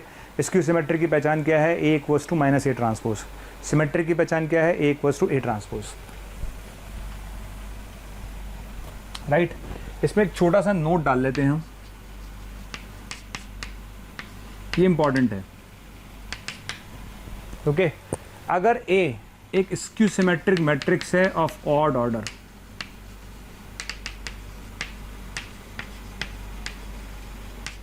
ओके, अगर A एक स्क्यू सिमेट्रिक मैट्रिक्स है ऑफ ऑड ऑर्डर, अगर A एक स्क्यू सिमेट्रिक मैट्रिक्स है ऑड ऑर्डर का, तो उसका डिटर्मिनेंट हमेशा 0 होगा। ये ध्यान रखिएगा। ओके, अगर A हमारे पास एक स्क्यू सिमेट्रिक मैट्रिक्स है ऑड ऑर्डर का, तो उसका डिटर्मिनेंट क्या होगा? 0 होगा। कैसे आया? इसको मैं प्रूव कर देता हूँ, है ना। कैसे करेंगे? देखिए, हम ये जानते हैं कि A बराबर होता है -A ट्रांसपोज। किसके लिए बात हो रही है? स्क्यू सिमेट्रिक के लिए। राइट? अच्छा, हम किसकी बात कर रहे हैं? स्क्यू सिमेट्रिक की बात कर रहे हैं, लेकिन ऑड ऑर्डर की बात कर रहे हैं। अब मैंने दोनों तरफ डिटर्मिनेट ले लिया हमने डिटर्मिनेट, ठीक है, हमने दोनों तरफ डिटर्मिनेट अप्लाई कर दिया। डिटर्मिनेट अप्लाई करने के बाद चूंकि मैं बोल रहा हूं कि मेरा skew symmetric matrix odd order का है, तो आप प्रॉपर्टी याद करिए डिटर्मिनेट ऑफ के वाली, डिटर्मिनेट ऑफ के ए, के की पावर एन बाहर आया था, याद है? के की पावर एन, के कौन है? -1, के कौन है? -1, -1 की पावर ऑड माइनस आएगा, -1 की पावर ऑड माइनस आएगा, तो माइनस बाहर आएगा और ए ट्रांसपोज बचेगा। और मैं आपको बता चुका हूँ कि ए का ट्रांसपोज और एक डिटर्मिनेट ये दोनों बराबर हैं, ठीक। ये बचेगा, ये इसमें जाके ऐड हो जाएगा तो डिटर्मिनेट 0 हो जाएगा। क्लियर? स्क्यू सिमेट्रिक मैट्रिक्स अगर ऑड ऑर्डर का है तो उसके डिटर्मिनेट की वैल्यू हमेशा क्या होगी? 0 होगी, ये ध्यान रखिएगा। It's a very important point. चलिए अब इस पर क्वेश्चन कैसे करेंगे देखिए। जैसे मान लेते हैं क्वेश्चन आया, अगर ए एक मैट्रिक्स है, क्या क्वेश्चन आया? अगर ए एक मैट्रिक्स है तो आपको बताना है a + at कैसा होगा, a - at कैसा होगा और a कैसा होगा। ये क्वेश्चन आ गया। अगर a एक मैट्रिक्स है तो आपको बताना है कि a + at, a - at कैसा होगा। ओके, हमें पता लगाना है कि सिमेट्रिक होगा कि स्क्यू सिमेट्रिक होगा। तो हमने क्या किया, सबसे पहले इसको एक नाम दे दिया। क्या दे दिया? नाम। तो इसको सॉल्व करने के लिए पहले इसको मैं बोल देता हूँ लेट ये बी मैट्रिक्स है, दे दिया नाम। अब मुझे चेक करना है कि ये सिमेट्रिक है कि स्क्यू सिमेट्रिक है, तो मैंने इसका ट्रांसपोज ले लिया। क्या ले लिया? ट्रांसपोज। तो ए का क्या होगा? A transpose plus A transpose का ट्रांसपोज, ए ट्रांसपोज का ट्रांसपोज क्या होगा? ए, ठीक है। ए ट्रांसपोज का ट्रांसपोज क्या होगा? ए। तो बी टी किसके बराबर आ गया? बी के आ गया। अगर बी टी बराबर बी आ गया तो क्या आंसर आएगा? सिमेट्रिक। क्लियर? इसी तरह से दूसरे वाले पर आ जाइए। दूसरे वाले को सी नाम दे देते हैं। क्या नाम देते हैं? सी। दे दिया नाम सी। इसका ट्रांसपोज लीजिए आप। क्या लेंगे? ट्रांसपोज। तो ए का transpose, A transpose minus A transpose का ट्रांसपोज, ए। बिल्कुल ठीक। आपको दिख गया होगा दोनों में कितने का फर्क है? माइनस का। क्या आंसर टिक करेंगे? Skew symmetric. क्या टिक करेंगे? Skew symmetric. क्लियर? तो इसका आंसर कितना आया? सिमेट्रिक। इसका आंसर कितना आया? Skew symmetric. ऐसे ही आप सी ऑप्शन भी चेक कर सकते हैं। क्लियर? चलिए अब इसमें एक क्वेश्चन मैं देता हूं। क्वेश्चन ये है, एक्स और वाई ये 3/3 के नॉन ज़ीरो स्क्यू सिमेट्रिक है, नॉन ज़ीरो स्क्यू सिमेट्रिक है, ठीक है, एक्स और वाई। और जेड जो है वो क्या है? 3/3 के नॉन ज़ीरो सिमेट्रिक है। ओके, एक्स और वाई जो है वो 3/3 के नॉन ज़ीरो स्क्यू सिमेट्रिक है, जेड जो है नॉन ज़ीरो सिमेट्रिक है। आपको बताना है कि जो 4 ऑप्शन है इसमें कौन कौन से, एक एक करके चेक करना है आपको। पहला ऑप्शन है y³ z4 minus z4 y³, ये कैसा है? दूसरा ऑप्शन है x⁴ 44 प्लस y⁴ 44 कैसा है? तीसरा ऑप्शन है आपके पास x4 z³ minus z³ x⁴, ये आपको बताना है कैसा है। तो आपको ये बताना है कि कैसे हैं, सिमेट्रिक हैं कि स्क्यू सिमेट्रिक हैं, ये आपको चेक करना है। राइट, तो हम चेक करना चालू करते हैं। कैसे करेंगे? हम पहले ऑप्शन पे गए। किस पे गए? पहले ऑप्शन पे। ओके, आपको ये करना है चेक कि भाई बताइए कि ये सिमेट्रिक हैं कि स्क्यू सिमेट्रिक हैं। ओके, आप क्वेश्चन को पढ़िए। उसने बोला एक्स और वाई जो है नॉन ज़ीरो स्क्यू सिमेट्रिक हैं। अगर एक्स और Y non zero skew symmetric हैं तो एक्स ट्रांसपोज बराबर -x, वाई ट्रांसपोज बराबर -y, और z सिमेट्रिक है तो z ट्रांसपोज बराबर z। ओके, एक्स और वाई अगर स्क्यू सिमेट्रिक हैं तो x ट्रांसपोज बराबर -x, y ट्रांसपोज बराबर -y और z ट्रांसपोज बराबर z। अब मैं इसको चेक करना चाहता हूं तो मैं इसको अल्फा नाम दे देता हूं। क्या नाम देता हूं? अल्फा। देखिए नाम, इसका ट्रांसपोज ले लेते हैं। क्या ले लेते हैं? ट्रांसपोज। तो क्या आएगा? y³ z4 का ट्रांसपोज, z4 y³ का ट्रांसपोज। यही तो कहती थी थ्योरी कि अगर यहाँ पर a - b होता, अगर यहाँ पर a - b होता तो a ट्रांसपोज -b ट्रांसपोज होता। वही थ्योरी मैंने यूज़ करी है। अब इसे उल्टा चलिए, AB का ट्रांसपोज क्या होता था? AB का ट्रांसपोज होता था BT AT। तो इसको क्या लिखूंगा? z⁴ का ट्रांसपोज। इसको क्या लिखूंगा? ट्रांसपोज का क्यूब। इसको क्या लिखूंगा? y ट्रांसपोज का क्यूब। इसको लिखूंगा z ट्रांसपोज की पावर 4। उल्टा चलना है, उल्टा। AB का ट्रांसपोज BT AT, AB का ट्रांसपोज BT AT, ठीक है। जेड टी की जगह जेड लिखेंगे, बिल्कुल ठीक। वाई टी की जगह माइनस वाई लिखेंगे, ओके, वाई टी की जगह माइनस वाई लिखेंगे और जेड टी की जगह जेड लिखेंगे, ओके। तो आई थिंक मेरा आंसर क्या आएगा, मेरा आंसर आ जाएगा Y cube Z four minus Z four Y cube. तो जहाँ से चले थे वहीं आ चुके हैं। आई थिंक ये सिमेट्रिक है। कैसा है? सिमेट्रिक। तो इस क्वेश्चन का आंसर टिक करेंगे हम, सिमेट्रिक मैट्रिक्स है। कैसा है? सिमेट्रिक। क्लियर? चलिए इसी तरीके से मैं बी चेक कर लेता हूँ। इसी तरीके से हम क्या चेक कर लेते हैं? बी चेक कर लेते हैं, ओके। तो चलिए बी को भी हम नाम दे देते हैं लेट। बी को मैंने नाम दे दिया बीटा। क्या नाम दे दिया? Beta, okay. तो बी को क्या नाम दे दिया? Beta, okay. अब इसका ट्रांसपोज लेंगे, तो इसका ट्रांसपोज क्या लेंगे? इसका ट्रांसपोज आएगा एक्स ट्रांसपोज की पावर 44 और वाई ट्रांसपोज की पावर 44, हो गया। और एक्स ट्रांसपोज की जगह हम क्या रखेंगे? एक्स ट्रांसपोज की जगह हम लिखेंगे माइनस एक्स, और माइनस पे कोई फर्क पड़ेगा नहीं क्योंकि पावर 44 है। वाई ट्रांसपोज की जगह माइनस वाई, इस पर कोई फर्क पड़ेगा नहीं। तो अल्टीमेटली पता क्या आ जाएगा? सेम आ जाएगा, एक्स 44 प्लस वाई 44, यानी बी टी बराबर क्या आ गया? बीटा आ गया। सिमेट्रिक है, ओके। यानी बी का आंसर भी मैं क्या टिक करूंगा? सिमेट्रिक। तो बी एक सिमेट्रिक मैट्रिक्स है। बी क्या है? एक सिमेट्रिक मैट्रिक्स है, राइट। अब हम चलते हैं सी ऑप्शन पर। सी ऑप्शन के लिए इसको गामा बोल देते हैं। क्या बोल देते हैं? Gamma, okay. सी ऑप्शन के लिए इसको क्या बोल देते हैं? गामा, बिल्कुल ठीक बोल दिया। अब इसका ट्रांसपोज लेंगे। क्या लेंगे? ट्रांसपोज। ट्रांसपोज लिखेंगे तो वो अभी जस्ट मैंने बताया था, ये एक पूरा नंबर है ए, ये पूरा नंबर है बी। तो जब मैं इसका ट्रांसपोज लिखूंगा तो उल्टा चलूंगा। क्या चलूंगा? उल्टा। तो ए बी का ट्रांसपोज क्या होगा? B T A T. तो क्या लिखूंगा इसको? जेड टी का क्यूब एक्स टी की पावर 4, इसको लिखूंगा एक्स टी की पावर 4 जेड टी का क्यूब, राइट। जेड टी को हटाकर लिखेंगे जेड, एक्स टी को हटा के लिखेंगे माइनस एक्स, एक्स टी को हटा के लिखेंगे माइनस एक्स, जेड टी को हटा के लिखेंगे Z, okay.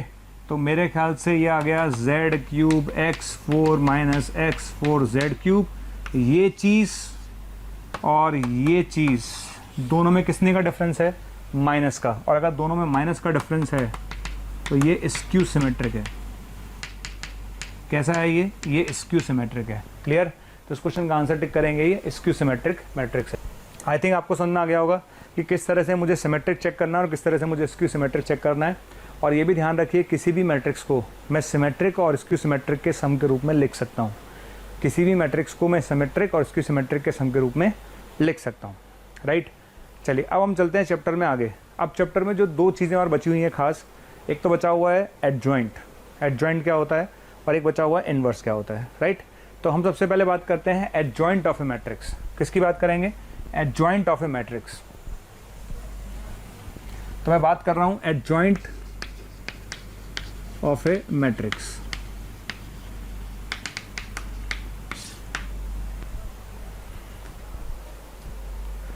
Adjoint of a matrix क्या होता है? एडजॉइंट जो होगा केवल स्क्वायर मैट्रिक्स के लिए ही एग्जिस्ट करेगा। तो जब भी हम एडजॉइंट निकालें तो केवल स्क्वायर मैट्रिक्स का ही निकालें। अच्छा, एडजॉइंट मैट्रिक्स होता क्या है? एडजॉइंट ऑफ ए मैट्रिक्स होता क्या है? देखिए, अगर ए ये एक मैट्रिक्स है, अगर ये ए एक मैट्रिक्स है, ओके, अगर इसके हर एलिमेंट को उसके कॉरस्पॉन्डिंग कोफैक्टर से रिप्लेस कर दिया जाए, if every element of this matrix is replaced by there corresponding cofactors, अगर इस मैट्रिक्स के हर एलिमेंट को मैं उसके कॉरस्पॉन्डिंग कोफैक्टर से रिप्लेस कर दूं, इसके हर एलिमेंट को किससे रिप्लेस कर रहा हूं मैं? इसके कोफैक्टर से रिप्लेस कर दूं और उसका ट्रांसपोज ले लूं, ठीक।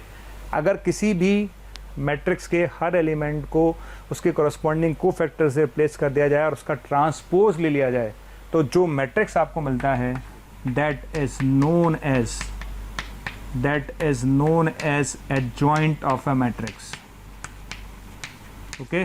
That matrix is known as adjoint of a matrix. Clear है? तो इसे बोलते हैं हम एडजॉइंट मैट्रिक्स। यहां पर आपको एक चीज नजर आ रही होगी, वो क्या है? कुछ पॉइंट देख लेते हैं यहां पर छोटे छोटे से। एडजॉइंट ऑफ ए आई जे,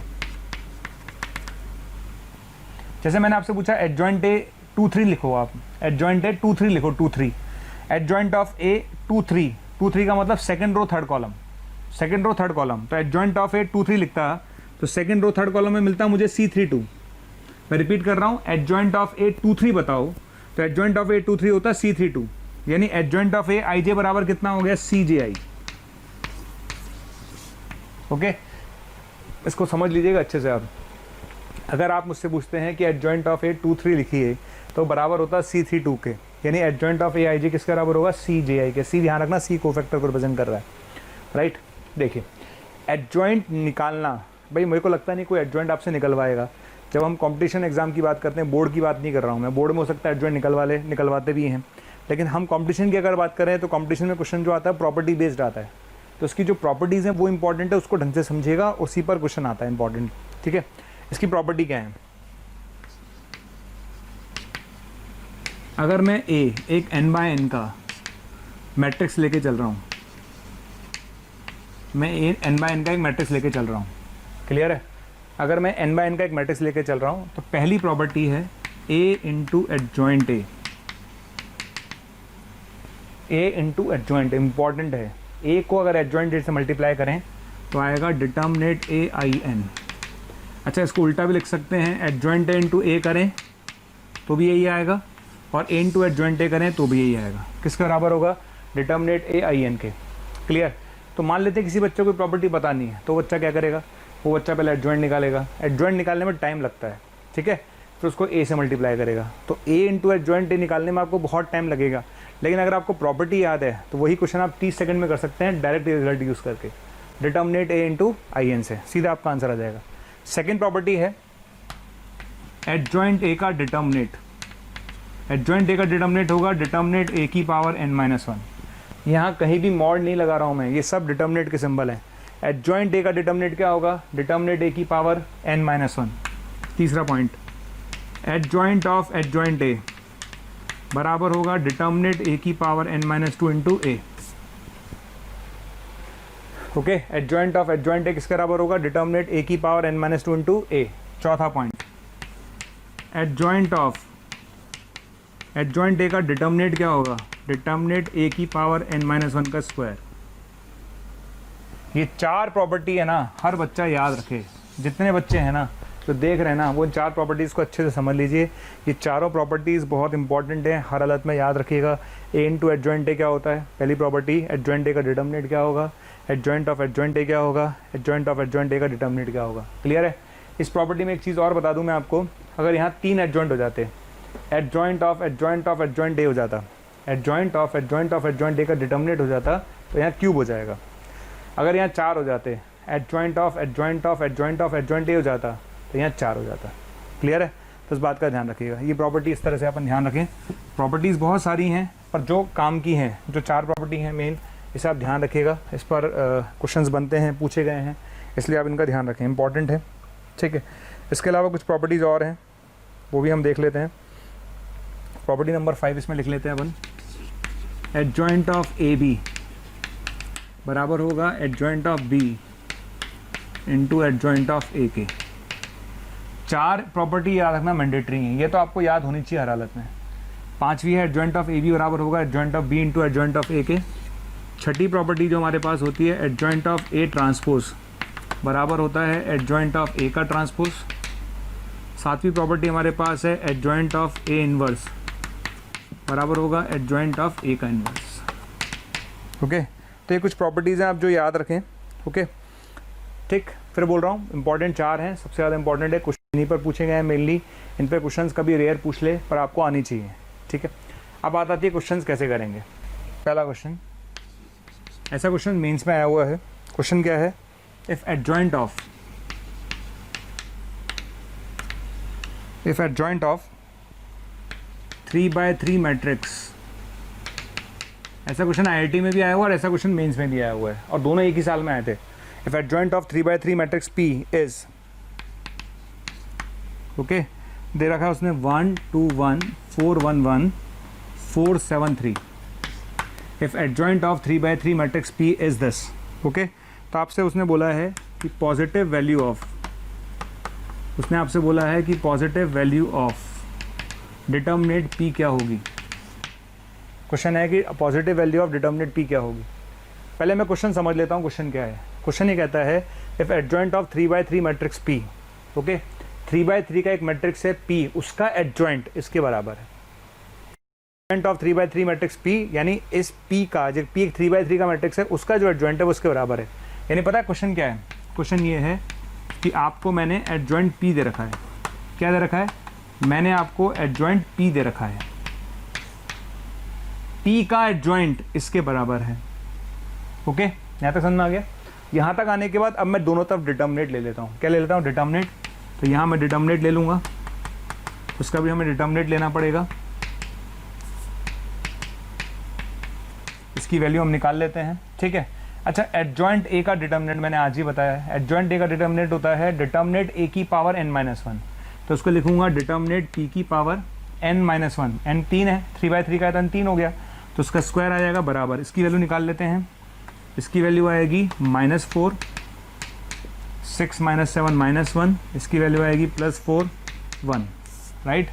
तो आई थिंक इसकी वैल्यू आ जाएगी 4। और डिटर्मिनेट P के स्क्वायर की अगर वैल्यू 4 आ रही है तो डिटर्मिनेट P की वैल्यू आएगी 2, क्योंकि उसने पॉजिटिव वैल्यू लेने के लिए बोला है। उसने पॉजिटिव वैल्यू लेने के लिए बोला है, इसलिए 2 आएगी। अगर पॉजिटिव वर्ड नहीं लगाता तो +-2 आंसर होता। नेक्स्ट हम एक और क्वेश्चन लेते हैं इस पर। देखिए,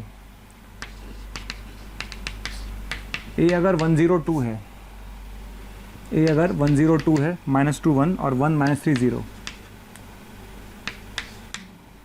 ओके, B दे रखा आपने एडजॉइंट A, C दे रखा आपने 5A। ओके, आपने मुझसे पूछा है कि एडजॉइंट B का डिटर्मिनेट अपॉन C का डिटर्मिनेट क्या होगा। क्वेश्चन ये है। ओके, क्वेश्चन क्या है? A मेरे पास एक मैट्रिक्स है, B दे रखा है एडजॉइंट A, C दे रखा है 5A। आपने पूछा है एडजॉइंट B अपॉन इसका डिटर्मिनेट अपॉन C का डिटर्मिनेट क्या होगा, राइट। अब मैंने इस क्वेश्चन को स्टार्ट किया। सबसे पहली बात, B की जगह क्या रखूंगा? Adjoint A। ओके ना भाई, आपने क्वेश्चन क्या पूछा है? आपने क्वेश्चन पूछा है एडजॉइंट B का डिटर्मिनेट अपॉन C का डिटर्मिनेट। तो B की जगह क्या रखेंगे? B की जगह रखेंगे एडजॉइंट A। B की जगह क्या रखेंगे? Adjoint A। C की जगह क्या रखेंगे? 5A।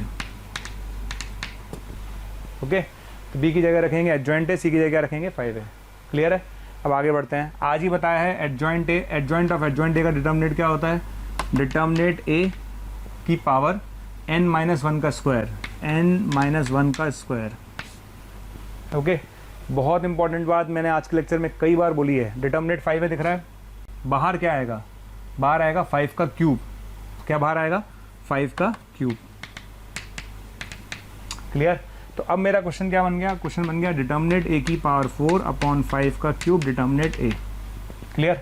सारे बच्चे इसका डिटर्मिनेट निकाल के देख लीजिएगा। जब आप इसका डिटर्मिनेट निकालेंगे, आप आराम से इसका डिटर्मिनेट निकाल लीजिएगा। इसका डिटर्मिनेट 5 आएगा। ओके, और जब आप इसका डिटर्मिनेट निकाल लेंगे 5 आ जाएगा, तो उसका आंसर कितना आएगा?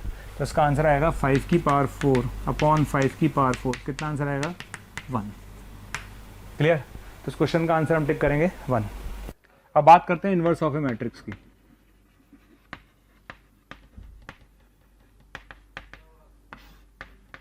किसकी बात करते हैं? Inverse of a matrix, right. अच्छा, किसी भी मैट्रिक्स का इनवर्स कैसे निकालेंगे, राइट। अभी जस्ट मैं आपको एडजॉइंट एक्सप्लेन कर रहा था। एडजॉइंट के अंदर मैंने आपको बताया था कि A इंटू एडजॉइंट A बराबर होता है डिटर्मिनेट A इंटू IN। अगर मैं n/n का लेके चलता हूँ, अगर 3/3 का लूँगा तो 3 हो जाएगा, 4/4 का लूँगा तो 4 हो जाएगा, ठीक है। ये अपने पास है। ओके, अच्छा, यहाँ से मैं ये लिख सकता हूँ जैसे मैं देख रहा हूँ कि आपको हमारे वीडियोस बहुत पसंद आ रहे हैं, ठीक। अगर आपको हमारे वीडियोस बहुत पसंद आ रहे हैं तो मेरी आपसे रिक्वेस्ट है कि उन वीडियोस को आप लाइक करें, शेयर करें, क्योंकि अगर आप उस वीडियो को लाइक करेंगे तो और बच्चे जब उस वीडियो को देखेंगे वो भी मोटिवेट होंगे, और अगर आप शेयर करेंगे तो वो ज़्यादा से ज़्यादा बच्चों के बीच में वो कंटेंट जाएगा। तो आप इसी तरह से हमारे वीडियोस को लाइक करते रहिए, शेयर करते रहिए, ताकि मोशन के हर टीचर को मोटिवेशन मिले और बेहतर करने के लिए, ताकि हम आपको अच्छी से अच्छी और सेवाएं दे पाएं। A into adjoint A upon determinant A equals to IN। ये मेरी पहली इक्वेशन है, राइट। उसमें मुझे लगता नहीं किसी को कोई तकलीफ है, आराम से आप ऐसा लिख सकते हैं। हम ये भी जानते हैं, हम ये क्या जानते हैं? हम ये भी जानते हैं कि A इंटू A इनवर्स बराबर IN होता है। मैं n/n लेके चल रहा हूँ, ध्यान रखना।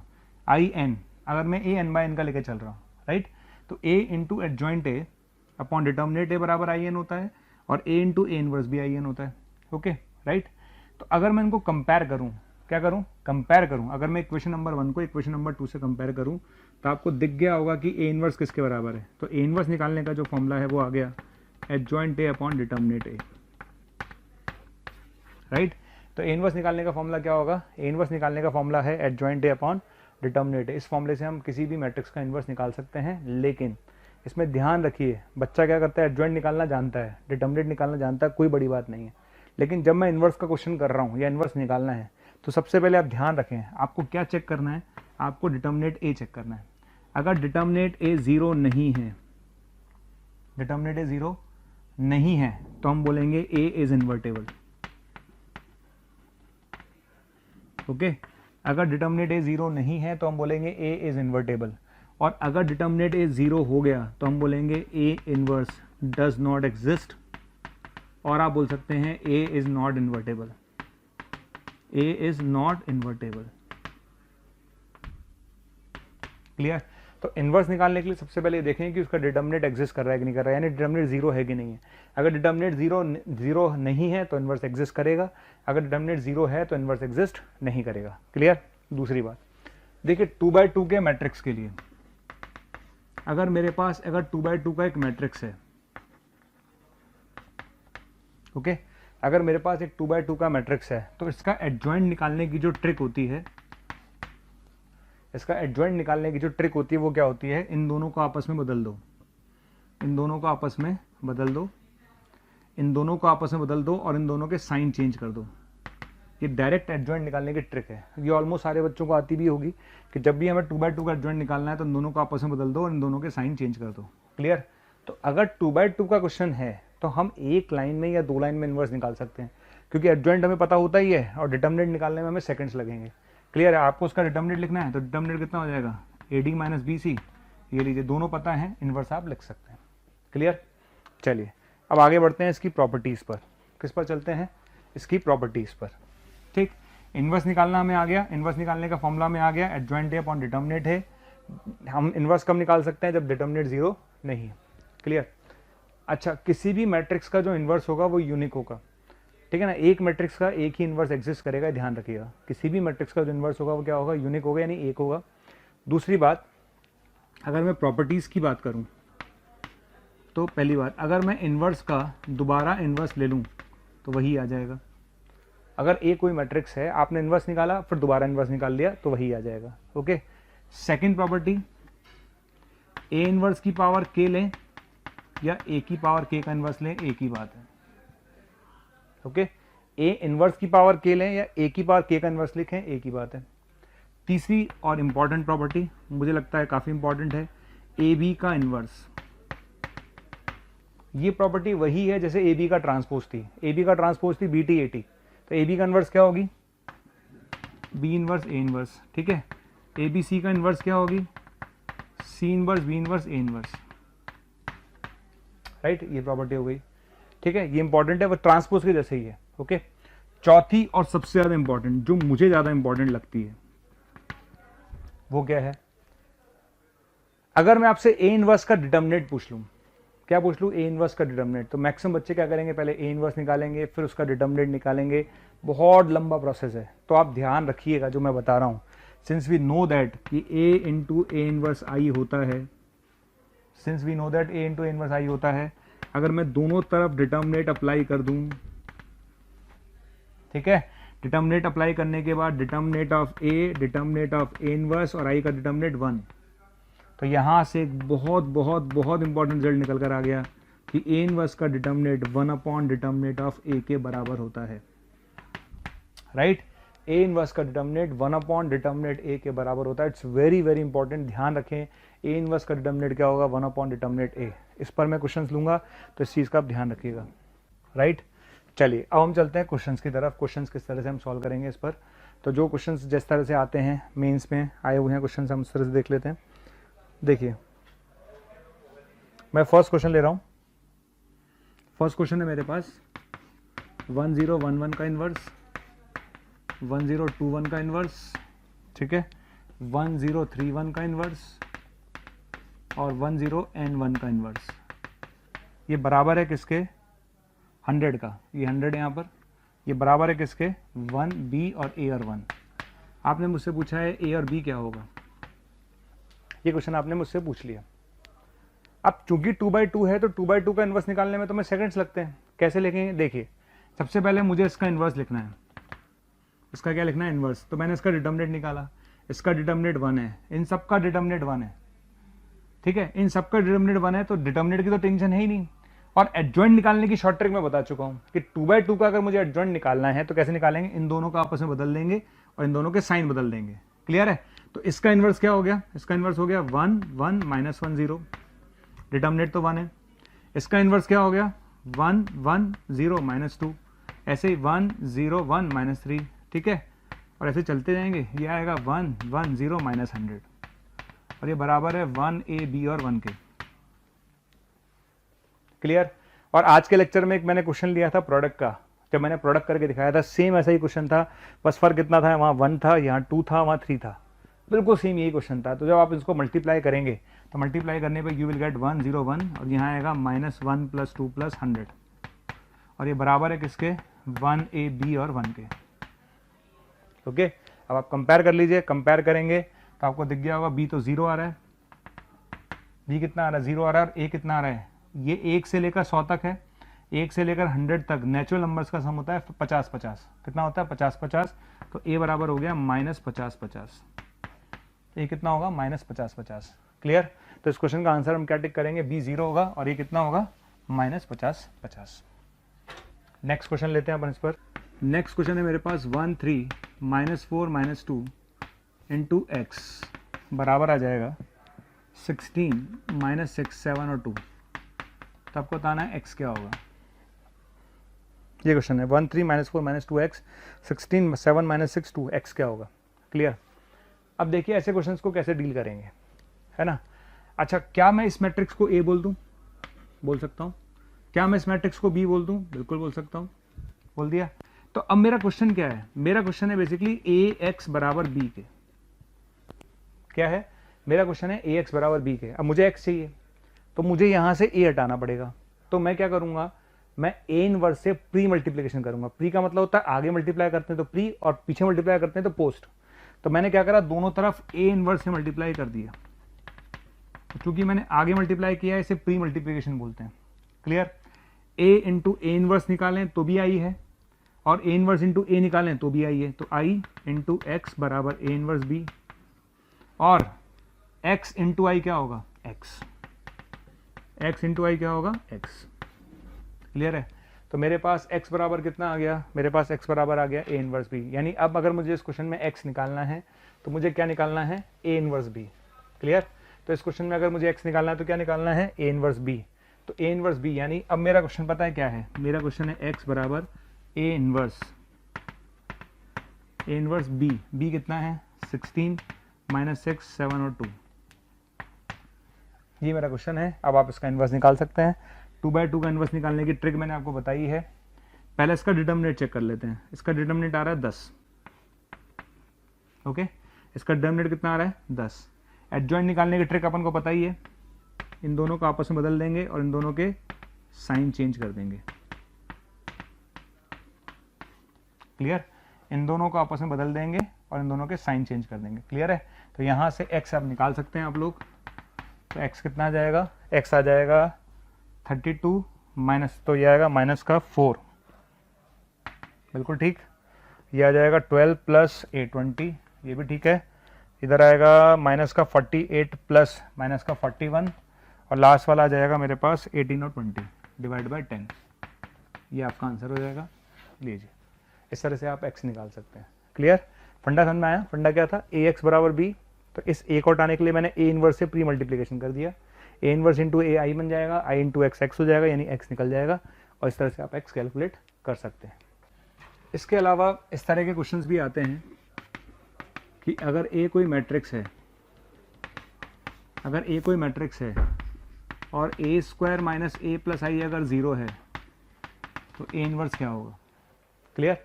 क्वेश्चन कैसे आता है, क्वेश्चन आता है कि अगर a कोई मैट्रिक्स है और a² minus a plus I equals to 0 तो a इनवर्स क्या होगा। ऐसा क्वेश्चन भी मेंस में आया हुआ है ऑलरेडी। ठीक है, तो अब ऐसे क्वेश्चन में क्या करेंगे, तो ऐसे क्वेश्चन में हम क्या करते हैं, हम दोनों तरफ बोथ साइड किससे मल्टीप्लाई करेंगे, ए इनवर्स से। किससे मल्टीप्लाई करेंगे, ए इनवर्स से, मल्टीप्लाई बाय ए इनवर्स।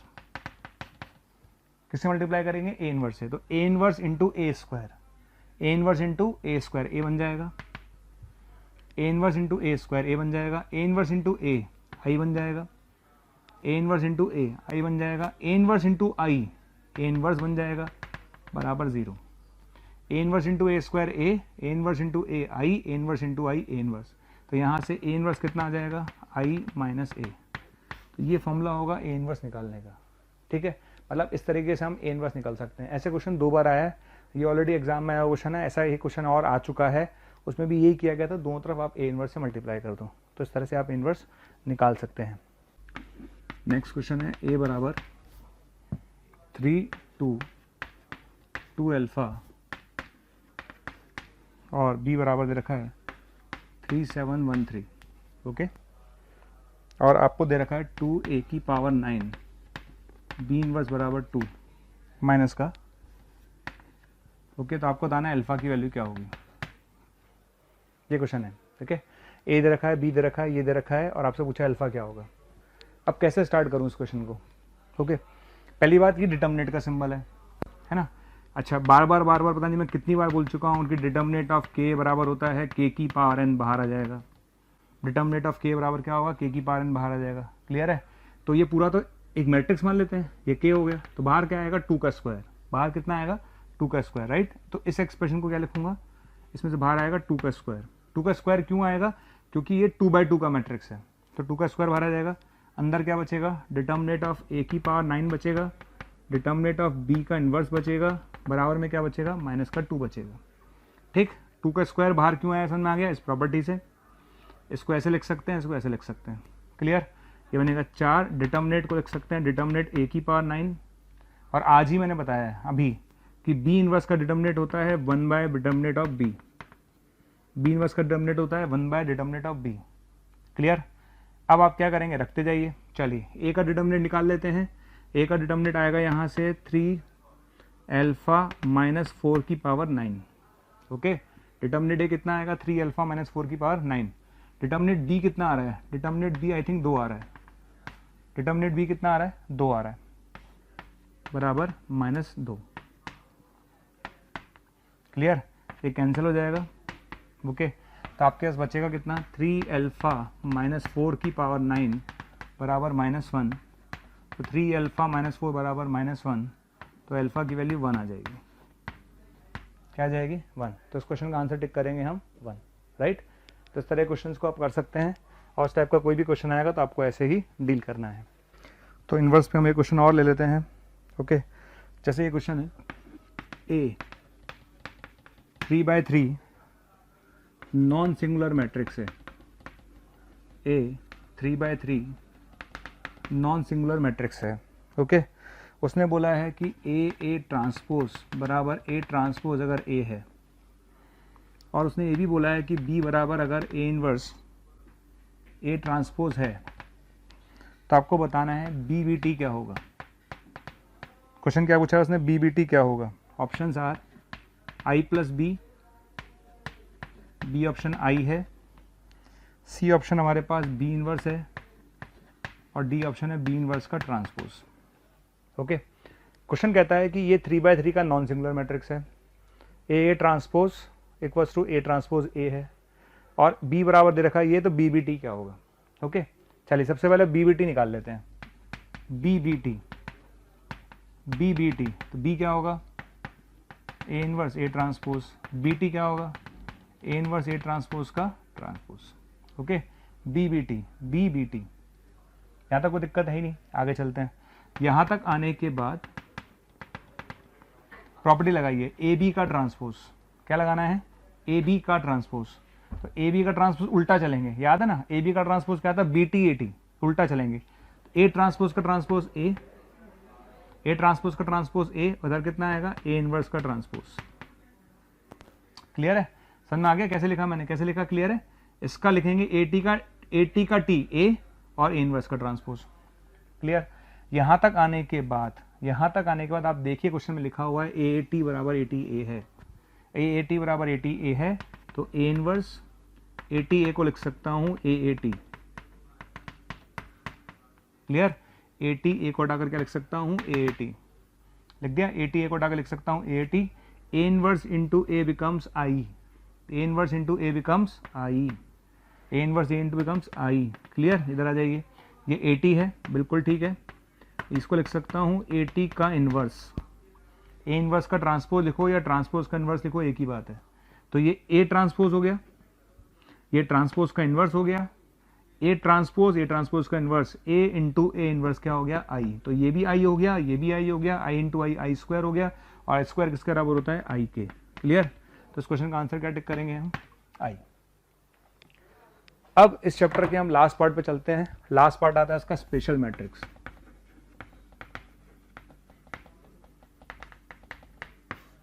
क्या आता है? Special matrix. ओके, इसमें कुछ मैट्रिक्स ऐसी हैं जिनको हम स्पेशल मैट्रिक्स बोलते हैं, क्योंकि वो कुछ डेफिनेशन उसकी यूनिक है इसलिए। ओके, सबसे पहला आता है idempotent. Idempotent, idempotent matrix. Okay, idempotent का मतलब क्या होता है? A is said to be idempotent. A एक मैट्रिक्स है जो आइडम पोटेंट कहलाएगा यदि इफ ए स्क्वायर अगर ए के बराबर आ जाए।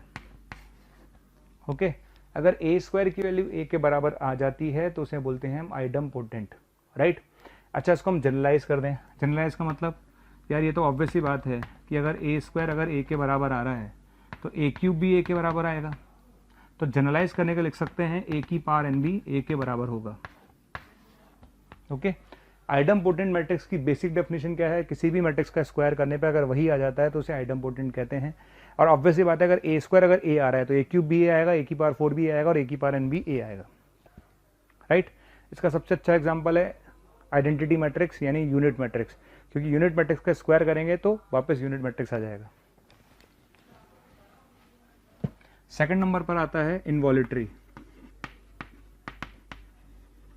Involutory matrix. ठीक, A is said to be involutory. एक मैट्रिक्स ए इनवॉल्यूटरी कहलाता है अगर ए स्क्वायर बराबर आई हो, ए स्क्वायर बराबर क्या हो? आई हो। ठीक है, कोई भी मैट्रिक्स इनवॉल्यूटरी कहलाएगा अगर उसका स्क्वायर करने पर आई आ जाए। ओके, उसे बोलते हैं हम इनवॉल्यूटरी मैट्रिक्स। इसका एग्जांपल भी आइडेंटिटी मैट्रिक्स है। थर्ड नंबर पर आते हैं हम निल पोटेंट मैट्रिक्स, निल पोटेंट मैट्रिक्स। निल पोटेंट मैट्रिक्स क्या होता है? देखिए, ये इंपॉर्टेंट है, अच्छा भी है। निल पोटेंट मैट्रिक्स का मतलब क्या होता है? जैसे ए कोई मैट्रिक्स है,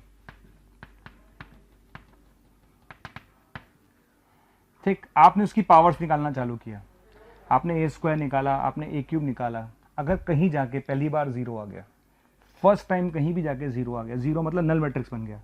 अगर ए की पावर के जीरो आ गया, ध्यान रखना पहली बार के पर आना चाहिए, यानी के पर अगर आएगा तो के -1 पे नहीं आना चाहिए जीरो, पहली बार जहां जीरो होगा। ओके, तो अगर कोई मैट्रिक्स आपने ली, उसका स्क्वायर निकाला, क्यूब निकाला, कुछ भी आप चलते गए, कहीं जाकर अगर वो जीरो आ गया तो वो निल पोटेंट मैट्रिक्स कहलाएगा। क्या कहलाएगा? निल पोटेंट मैट्रिक्स कहलाएगा। और जहां जाकर वो जीरो हो जाएगा पहली बार, वो उसका ऑर्डर कहलाएगा। ठीक है, तो के इस कहलाता है order of nilpotent matrix, order of nilpotent matrix. K is known as order of nilpotent matrix. और ध्यान रखिएगा के एक पॉजिटिव इंटीजर है। क्लियर? तो जैसे मान लो आपने ए स्क्वायर निकाला, ए स्क्वायर जीरो आ गया, तो हम बोलेंगे ए स्क्वायर अगर जीरो आ जाता है तो हम बोलेंगे कि A is a nilpotent matrix of order 2।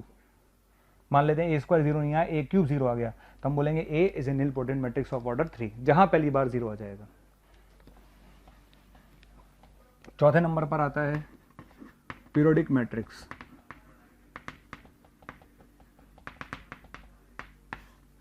चौथे नंबर पर आता है पीरियोडिक मैट्रिक्स। ठीक है, देखिए हम फंक्शन में पीरियोडिक फंक्शंस पढ़ाते हैं। पीरियोडिक फंक्शंस में क्या होता है? ऐसा फंक्शन जो बार बार रिपीट हो। अगर कोई फंक्शन बार बार रिपीट होता है तो उसे हम पीरियोडिक कहते हैं। सेम लॉजिक यहाँ पर है कि अगर मेरे मैट्रिक्स की वैल्यू बार बार ए आ रही है घूम फिर कर, ठीक, तो उसे पीरियोडिक मैट्रिक्स कहते हैं। तो पीरियोडिक मैट्रिक्स का मतलब होता है ए की power k + 1 = a। A is said to be periodic matrix if a to the power k + 1 = a। Okay, तो k क्या कहलाता है? k कहलाता है पीरियड ऑफ मैट्रिक्स। के क्या कहलाता है, पीरियड ऑफ मैट्रिक्स। और ध्यान रखिएगा के भी एक पॉजिटिव इंटीजर है, ओके। और के की हम लीस्ट वैल्यू लेते हैं, लीस्ट वैल्यू टेकन। के पीरियड ऑफ मैट्रिक्स है, के एक पॉजिटिव इंटीजर है, के की हम लीस्ट वैल्यू लेते हैं। मैं समझाता हूं उसको एग्जांपल से। जैसे मान लेते हैं मेरे पास एक मैट्रिक्स है ए, राइट। आपने इसका ए स्क्वायर निकाला, ए नहीं आया। आपने ए क्यूब निकाला, ए आ गया, आ गया ए क्यूब ए, ठीक है। फिर आप A4 निकालोगे, है ना। A4 आपका ए नहीं आएगा, लेकिन A5 वापस ए आ गया, आ गया सपोज, है ना। तो ए क्यूब ए आया, फिर A5 ए आया, फिर सपोज A7 ए आया, फिर आपका A9 वापस ए आ गया, ओके। ऐसे प्रोसेस चलता जा रहा है। तो ए क्यूब ए आया, A5 ए आया, A7 ए आया, A9 ए आया, तो बार बार रिपीट हो रहा है। और कितने गैप के बाद रिपीट हो रहा है, हर 2 के बाद रिपीट हो रहा है। तो उसका पीरियड कितना हो गया, 2, राइट। यानी इसका मतलब है कि एक पीरियोडिक मैट्रिक्स होगा जिसका पीरियड कितना है, 2। इसके बाद हम चलते हैं ऑर्थोगोनल मैट्रिक्स पर। किस पर, orthogonal matrix, okay. Orthogonal matrix क्या होता है, ये इंपॉर्टेंट है, मतलब इस पे क्वेश्चन पूछ सकता है वो। मैंने जो 5 मैट्रिक्स आपको पढ़ाए हैं उन 5 में सबसे इंपॉर्टेंट ऑर्थोगोनल है। ऑर्थोगोनल मैट्रिक्स क्या होता है, A is said to be orthogonal, okay. A is said to be orthogonal. एक मैट्रिक्स ऑर्थोगोनल कहलाती है, A is said to be orthogonal अगर ए को ए ट्रांसपोज से मल्टीप्लाई करने पर आई आ जाए। अगर किसी मैट्रिक्स को उसके ट्रांसपोज से मल्टीप्लाई करने पर आई आ जाता है, या ए ट्रांसपोज बराबर ए इनवर्स आ जाता है, तो हम बोलते हैं कि वो कैसी मैट्रिक्स होगी, वो ऑर्थोगोनल होगी। कैसी होगी, ऑर्थोगोनल मैट्रिक्स होगी, ठीक है। तो इस बात का ध्यान रखिएगा कि ऑर्थोगोनल मैट्रिक्स का मतलब क्या होता है, A into A transpose equals to I. यहाँ पर एक दो छोटे छोटे पॉइंट्स हैं, वो भी मैं बता देता हूँ। क्या, पहली बात, आइडमपोटेंट मैट्रिक्स जो हमने पढ़ा था, जो हमने आइडमपोटेंट मैट्रिक्स पढ़ा था, फॉर आइडमपोटेंट मैट्रिक्स की अगर हम बात करें तो हमने बोला था ए स्क्वायर किसके बराबर होगा, ए के, राइट। हमने आइडमपोटेंट मैट्रिक्स पढ़ा था, उसके लिए हमने बोला था ए स्क्वायर इक्वल्स टू ए। अगर हम दोनों तरफ डिटर्मिनेट ले लें, हम दोनों तरफ क्या ले लें, डिटर्मिनेट ले लें, तो डिटर्मिनेट ए की वैल्यू आएगी 0 और 1। यानी आइडमपोटेंट मैट्रिक्स का डिटर्मिनेट या तो 0 होगा या 1 होगा, ओके। आइडमपोटेंट मैट्रिक्स का डिटर्मिनेट या तो 0 होगा या फिर 1 होगा, क्लियर। इसी तरह से अगर मैं ऑर्थोगोनल की बात करूं, किसकी बात करूं, ऑर्थोगोनल के लिए, फॉर ऑर्थोगोनल मैट्रिक्स, अगर मैं ऑर्थोगोनल की बात करूं तो ए ट्रांसपोज बराबर आई है, क्लियर है। तो हम दोनों तरफ अगर डिटर्मिनेट ले लें तो ए का डिटर्मिनेट, ए ट्रांसपोज का डिटर्मिनेट और आई का डिटर्मिनेट, ए का डिटर्मिनेट, ए ट्रांसपोज का डिटर्मिनेट, आई का डिटर्मिनेट, चूंकि ये दोनों बराबर हैं तो ये बन जाएगा डिटर्मिनेट ए का स्क्वायर बराबर 1, तो डिटर्मिनेट ए की वैल्यू आएगी +-1, क्लियर। तो ऑर्थोगोनल मैट्रिक्स का डिटर्मिनेट होता है +-1, आइडमपोटेंट मैट्रिक्स का डिटर्मिनेट होता है 0 और 1। तो यहाँ पर हम एक क्वेश्चन ले लेते हैं, बहुत फेमस एग्जांपल है ये, √3/2, मेंस में एडवांस में सब में आया हुआ है, हाफ -हाफ और √3/2, ये पी है, ओके। ए दे रखा उन्होंने 1 0 1 1, क्यू दे रखा उन्होंने PA/PT, पूछा क्या उन्होंने, x बराबर PT Q की पावर 2020 P, तो आपसे पूछा है x क्या होगा। बहुत फेमस एग्जांपल है, बहुत फेमस, ओके। ऑनलाइन मेंस में भी आ चुका है, एडवांस में आ चुका है, 2005 में आया था, फिर ऑनलाइन मेंस में 2016 में आया था, तो ऑलरेडी क्वेश्चन आ चुका है, बहुत फेमस एग्जांपल है, आपको ये क्वेश्चन आना भी चाहिए। हम अब डील कैसे करेंगे, है ना, इस क्वेश्चन को मैं डील कैसे करूँगा। देखिए, आपने मुझे बोला Q बराबर PA/PT है, क्या है, PA/PT है, तो यहाँ पर लिखा हुआ 2020 टाइम्स, यानी मैं PA/PT फिर PA/PT और यही चीज़ PA/PT मैं कितनी बार लिखूंगा, 2020 बार लिखूंगा। कितनी बार, 2020 बार, ठीक। PA/PT PA/PT PA/PT 2020 टाइम्स लिख लूंगा। लिखने के बाद अब मैंने अपने दिमाग के ना घोड़े दौड़ाए, दिमाग के जब घोड़े दौड़ाएंगे अपन, तो आपको एक चीज़ दिख रही होगी यार, PTP PTP PTP PTP आपको दिख रहा होगा, PT मतलब P ऑफ ट्रांसपोज है इसका, तो PTP सब जगह दिख रहा है। तो मैंने एक काम करा, चलो इसका PTP निकाल के देखते हैं क्या आएगा। तो PTP निकाल लेते हैं, तो PTP √3/2 हाफ -हाफ और √3/2 PTP, और P आपके पास है √3/2 हाफ माइनस हाफ और √3/2। ओके, PT इसका ट्रांसपोज इंटू P, मल्टीप्लाई कर लेते हैं। आप जब इसको मल्टीप्लाई करेंगे तो 1 फिर 0, ये आ जाएगा 1, ये आएगा 0, फिर ये आएगा 0 और ये 1। वाह, ये तो आई आ गया। क्या आ गया? ये आई आ गया। PTP अगर अपने पास आई आ रहा है तो बेसिकली ऑर्थोगोनल मैट्रिक्स था। कैसा मैट्रिक्स था? ऑर्थोगोनल। क्लियर? अब आप देखिएगा, ये चीज़ आई बन गई, ये चीज़ आई बन गई, ये चीज़ आई बन गई, आई सब हटते जाएंगे बेसिकली। अब बचेगा क्या? ए बचेगा, और कितनी बार बचेगा? 2020 टाइम्स। यानी अब मेरा जो क्वेश्चन है वो क्वेश्चन है 2020 ए की पावर में, क्योंकि ये चीज़ आई बन चुकी है, ये चीज़ आई बन चुकी है, ये चीज़ आई बन चुकी है, सारे आई बन के हटते जाएंगे, ए की पावर 2020 बचेगा। ओके, और मैंने आपको पहले ही बोला था, अगर मुझे A² A³ पर जैसे हायर पावर पे जाना है तो हम A² निकालें, A³ निकालें, उससे हमें आइडिया लग जाता है। तो अगर मैं इसका A² निकालूं, क्या निकालूं? A² निकालूं, तो अगर मैं इसका A² निकाल लेता हूं तो 1011 1011, तो ये आएगा 1201। क्लियर? मुझे दिख रहा है, आपको भी दिखेगा। आप A² निकालेंगे, आपको दिख गया होगा कि ये चीज़ तो सेम ही चल रही है। यहाँ 2 आ गया। आप A³ निकाल के देखना, आप A³ निकालेंगे तो 101 या 3 आ जाएगा कन्फर्म्ड। आप 4 निकाल के देखेंगे, 4 आ जाएगा, तो A की पावर 2020 कितना आ जाएगा? 101 2020। ये आपका आंसर होगा इस क्वेश्चन का। तो इस चैप्टर में मैंने आपको क्रैश कोर्स के हिसाब से पूरी कोशिश की कि मैक्सिमम चीज़ें कवर करूं। मैंने आपको क्या क्या बताया? सबसे पहले मैंने आपको बताया ट्रेस क्या होता है, स्क्वायर मैट्रिक्स क्या होता है, मैंने आपको बताया डायगोनल मैट्रिक्स क्या होता है, ट्रायंगुलर मैट्रिक्स क्या होता है, इक्वलिटी क्या होती है, सिंगुलर मैट्रिक्स क्या होता है, नॉन सिंगुलर मैट्रिक्स क्या होता है। उसके बाद मैंने बताया कि किसी मैट्रिक्स को अगर हम किसी कांस्टेंट से मल्टीप्लाई करेंगे तो क्या आएगा। मैंने ये भी बताया कि आपको 2 मैट्रिक्स को मल्टीप्लाई करेंगे, कैसे करेंगे, कब कर सकते हैं, क्या कंडीशंस हैं। उसके बाद मैंने आपको बताया सिमेट्रिक क्या होता है, स्क्यू सिमेट्रिक क्या होता है, ट्रांसपोज क्या होता है, फिर मैंने आपको एडजॉइंट बताया, इन्वर्स बताया, और लास्ट में स्पेशल मैट्रिक्स बताया। ओके, तो मेरे को लगता है कि अगर आप इनको ढंग से पढ़ेंगे तो ये जो पार्ट है आपकी बहुत हेल्प करेगा। ये चैप्टर ऐसे हैं जो छोटे हैं, कम टाइम में हो जाते हैं, इनमें क्वेश्चंस भी आता है। अगर आप ढंग से पढ़ के जाएंगे तो उसका क्वेश्चन इजीली अटेम्प्टेबल है, और ये स्कोरिंग चैप्टर्स में से एक है। ओके, तो आप इसको ज़रूर देख के जाएं। Thank you. 1821 21 799, या आप बोल सकते हैं 18002121 799। इस नंबर पर कॉल करके आपको जो भी कंटेंट चाहिए वो आपको अवेलेबल हो जाए।